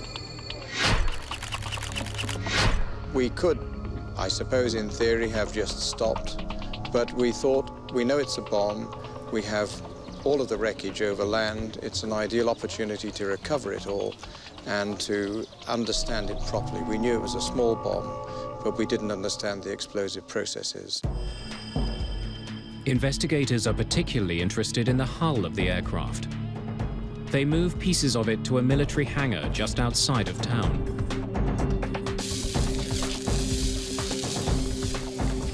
It was a 5-acre shed which was long enough that we could plan to lay the fuselage out, opened up like a clamshell, using the bottom center line of the aircraft as our sort of core line. The fuselage of an airplane is bolted to a series of frames, and each frame is numbered based on how far it is from the front of the aircraft. Before we laid out the wreckage two-dimensionally, we put lines and tapes on the floor to give us a grid, and this grid related to the geometry of the aeroplane. They begin to reassemble it, like an enormous jigsaw puzzle. A lot of the structure bears characteristic shapes that you can say immediately, this looks like a door frame. A lot of stuff, it has unique part numbers, which can help you identify small and fairly, what you would call unidentifiable bits. As the work continues, more pieces of the plane are found that show telltale blast damage. Right, the location is 817204. When they gather the pieces that are near the front of the plane, investigators make a chilling discovery. This is where the bomb had started ripping the plane apart. It became apparent that there was an area of the aircraft in which the damage was really quite different from the rest. The fuselage in this section isn't torn, but blasted to pieces. The fuselage structure in the area of the explosion was blackened and sooted. The fractures were very rapid and jagged, unlike normal tearing fractures of skin. Frame 700 runs right round here. Not only do investigators now know it was a bomb, they know where it blasted through the fuselage of the plane. Just outside of the forward luggage compartment. Peter Claydon is responsible for reassembling the cargo containers that were directly behind the shatter zone. The main goal I had was to identify the baggage container that contained the device. We had maybe 20 baggage containers of a similar construction. So it's like having 20 jigsaw puzzles all mixed up. The investigators concentrate on the cargo containers that were found in the southern debris field, wreckage that was ejected shortly after the explosion.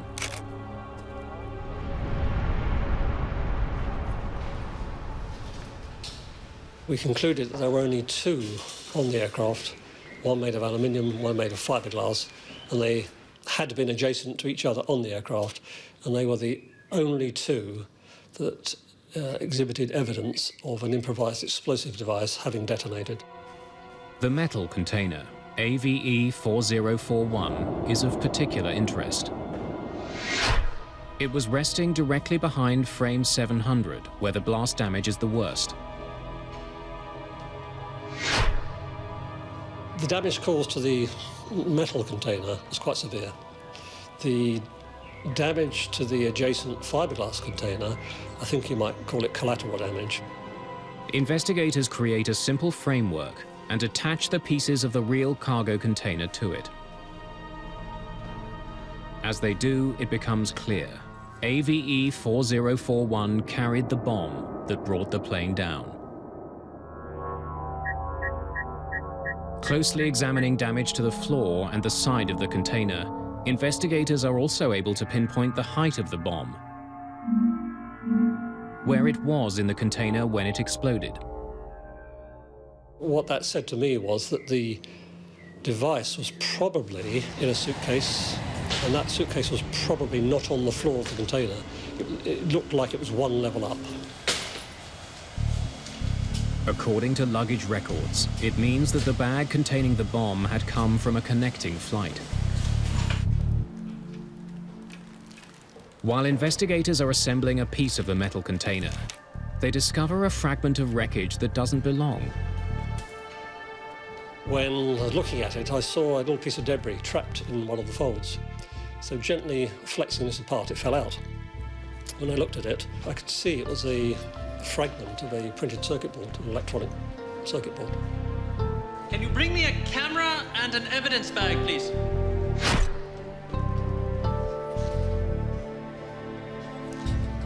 Let's get this to the lab. I didn't know whether it was a bomb part of the airplane really or what. It could have been somebody's shaver, for all I know. Eventually, forensic experts in Britain determined that the circuit board was a piece of a specific brand of radio. News of the discovery makes its way to Washington.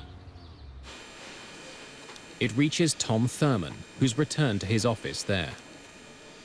And lo and behold, an identification was made into a Toshiba SF-16 radio. And ironically enough, the name on the side of that radio, just as a brand name, I guess, was called a bomb beat radio. The radio cassette player had hidden the bomb. It's very similar to the one that was recovered by German police when they cracked the Palestinian terrorist cell 2 months before the bombing. Had German police somehow missed something? Had a bomb made here been used on the Pan Am flight?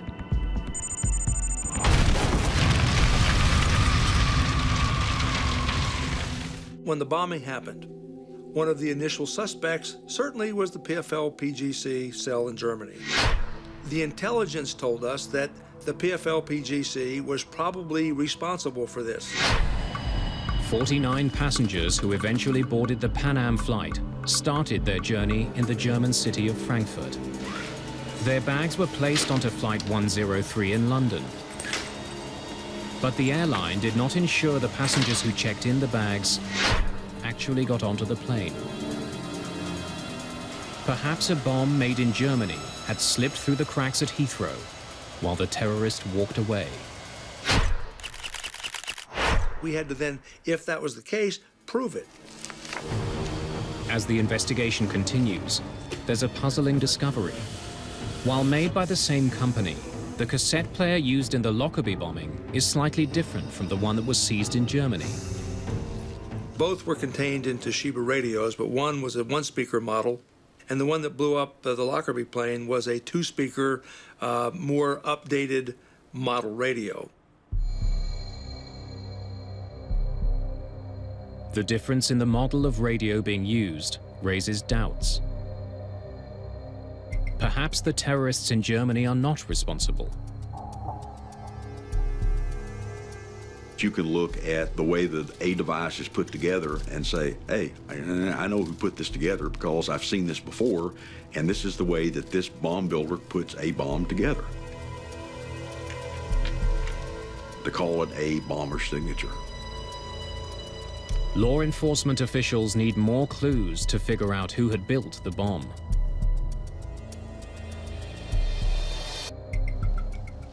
Perhaps the suitcase it was packed in can provide those clues.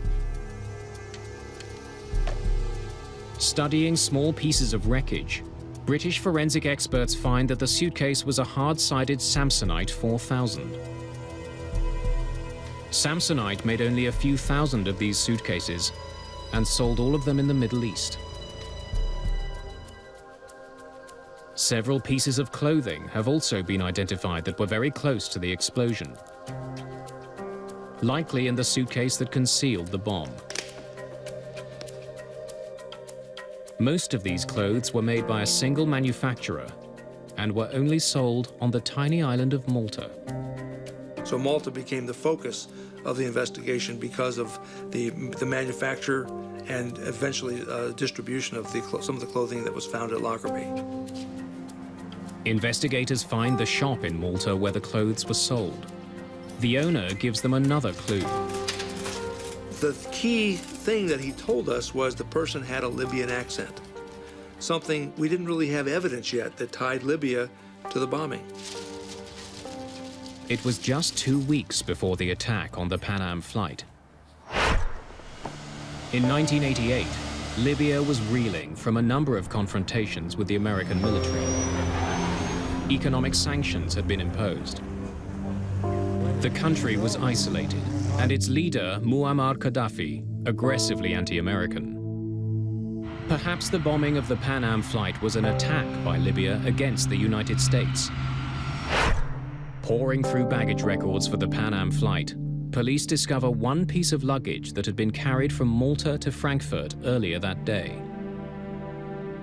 Bag number B8849 had then been sent through to Britain's Heathrow Airport. Once there, it was placed on the second level of cargo container AVE 4041. It was the Samsonite case investigators now know carried the bomb.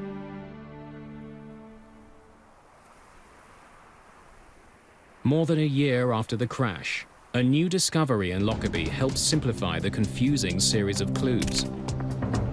Forensic experts discover another circuit board from among the clothes that came from Malta.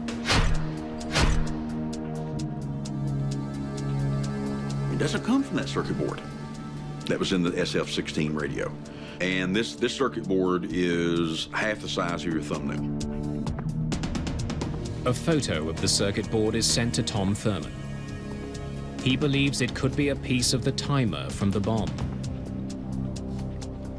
I spent months literally looking through all of the files of the FBI on other examinations that we had conducted over many, many, many years. The FBI has photos of timers used to detonate bombs around the world. But Thurman can't find any that match the piece found at Lockerbie. Nope. Next. After a period, I ran out of leads. And at that point, said, okay, now we need to go outside the physical FBI laboratory. Thurman eventually takes the photo of the circuit to the Central Intelligence Agency. I called a contact of mine and I said, I need to bring something over for you to look at. Sifting through reports on various bombings, Thurman finds a match. Wait a second. That could be the same. Do you have this timer? When Thurman closely examines the timer captured by the CIA, he's stunned. Within a few minutes, literally, I started getting cold chills. And right now, as I talk about it, cold chills start on me, because I can still see that moment so vividly in my mind that I'm looking at circuit track that's just like what I'm seeing in the photograph. This is what we're looking for. The timer the CIA has was seized in Africa a few years earlier. 2 Libyan men were trying to get it and several pounds of explosives past airport security. It's identical to the timer used to bring down Flight 103 and wouldn't be set off by changes in pressure like the barometric switch discovered in Germany. This device was set to go off at a certain time, not at a given altitude. This is the timer. This is a long delay timer that brought down that aircraft. But now we want to know, okay, where'd this come from? The Lockerbie bomb used a different timer and a different radio than the bomb found in Germany. Someone else was behind the destruction of the jet. This was not made in somebody's home laboratory. This was a extremely professionally made timer. While the criminal investigation becomes murkier, the accident investigation is becoming increasingly clear. The investigation eventually moves from Scotland to Farnborough, England. Well known for its aeronautics industry, the town is home to the AAIB. Several months after the crash of Pan Am Flight 103, investigators launch a massive endeavor. They begin to rebuild a 20-meter section of the fuselage from the ruined jet. They hope that it would give them information their two-dimensional reconstruction couldn't.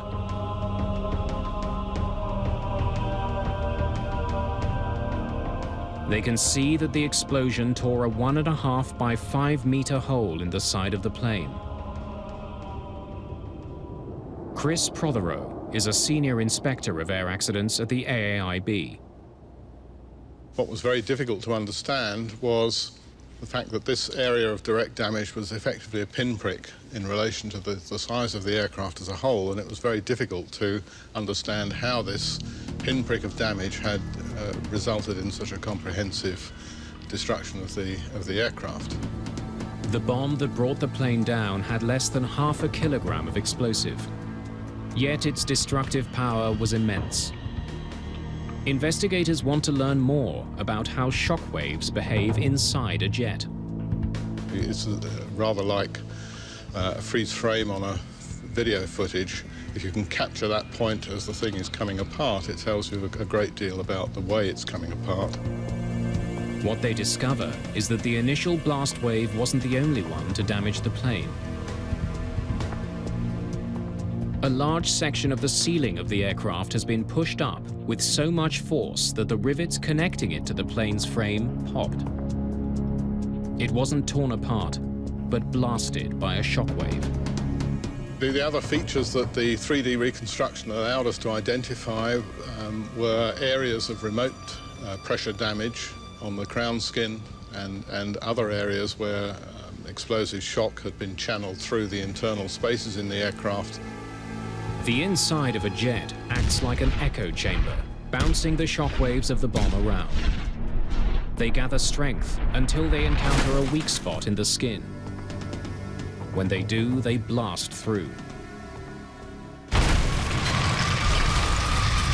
The work in Farnborough is powerful proof of how destructive even a small bomb can be.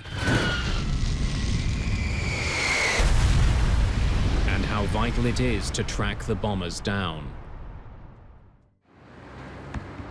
Almost 2 years after the Lockerbie disaster, the criminal trail of evidence brings investigators to Zurich. The timer that detonated the bomb is traced to a Swiss company called Nebo. One of the owners of the company admits to building it. The timer was given to the Libyan government. A total of 20 of them were made, all delivered to Libyan officials. Early in the investigation, focus was directed at the Palestinian terrorist group in Germany. Now there's growing proof that they had nothing to do with the downing of Flight 103.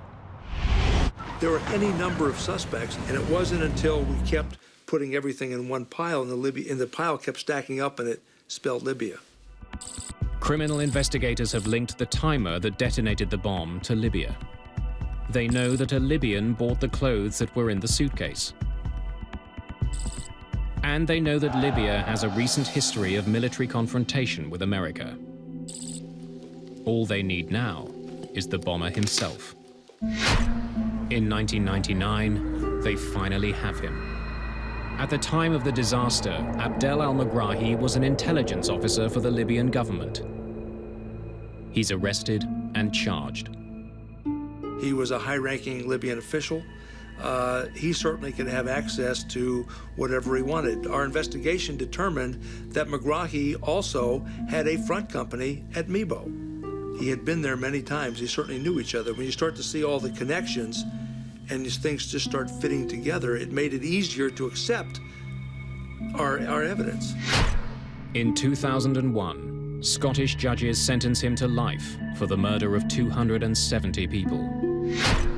2 years later, the government of Libya officially accepts responsibility for the bombing and pays $2.7 billion to the families involved. Anger is also aimed at Pan Am for the role it played in the disaster. A Scottish inquiry points a finger at the company. The passenger who checked the bomb onto Flight 103 did not get on board. It's a fact that Pan Am could have discovered had it been following proper procedures. One of the things we discovered when we looked into the bombing of Pan Am Flight 103 was that there were several bags on that plane that did not correspond to passengers. One of the changes that came about as a result of the Air India bombing was that airlines were forced to make sure no bag was put on a plane without a passenger accompanying it. It's called passenger baggage reconciliation. Without proper notification, Pan Am had stopped matching passengers and baggage at Heathrow Airport. So that rule that said that all passengers and luggage have to be matched was not followed. The company was eventually found guilty of willful misconduct.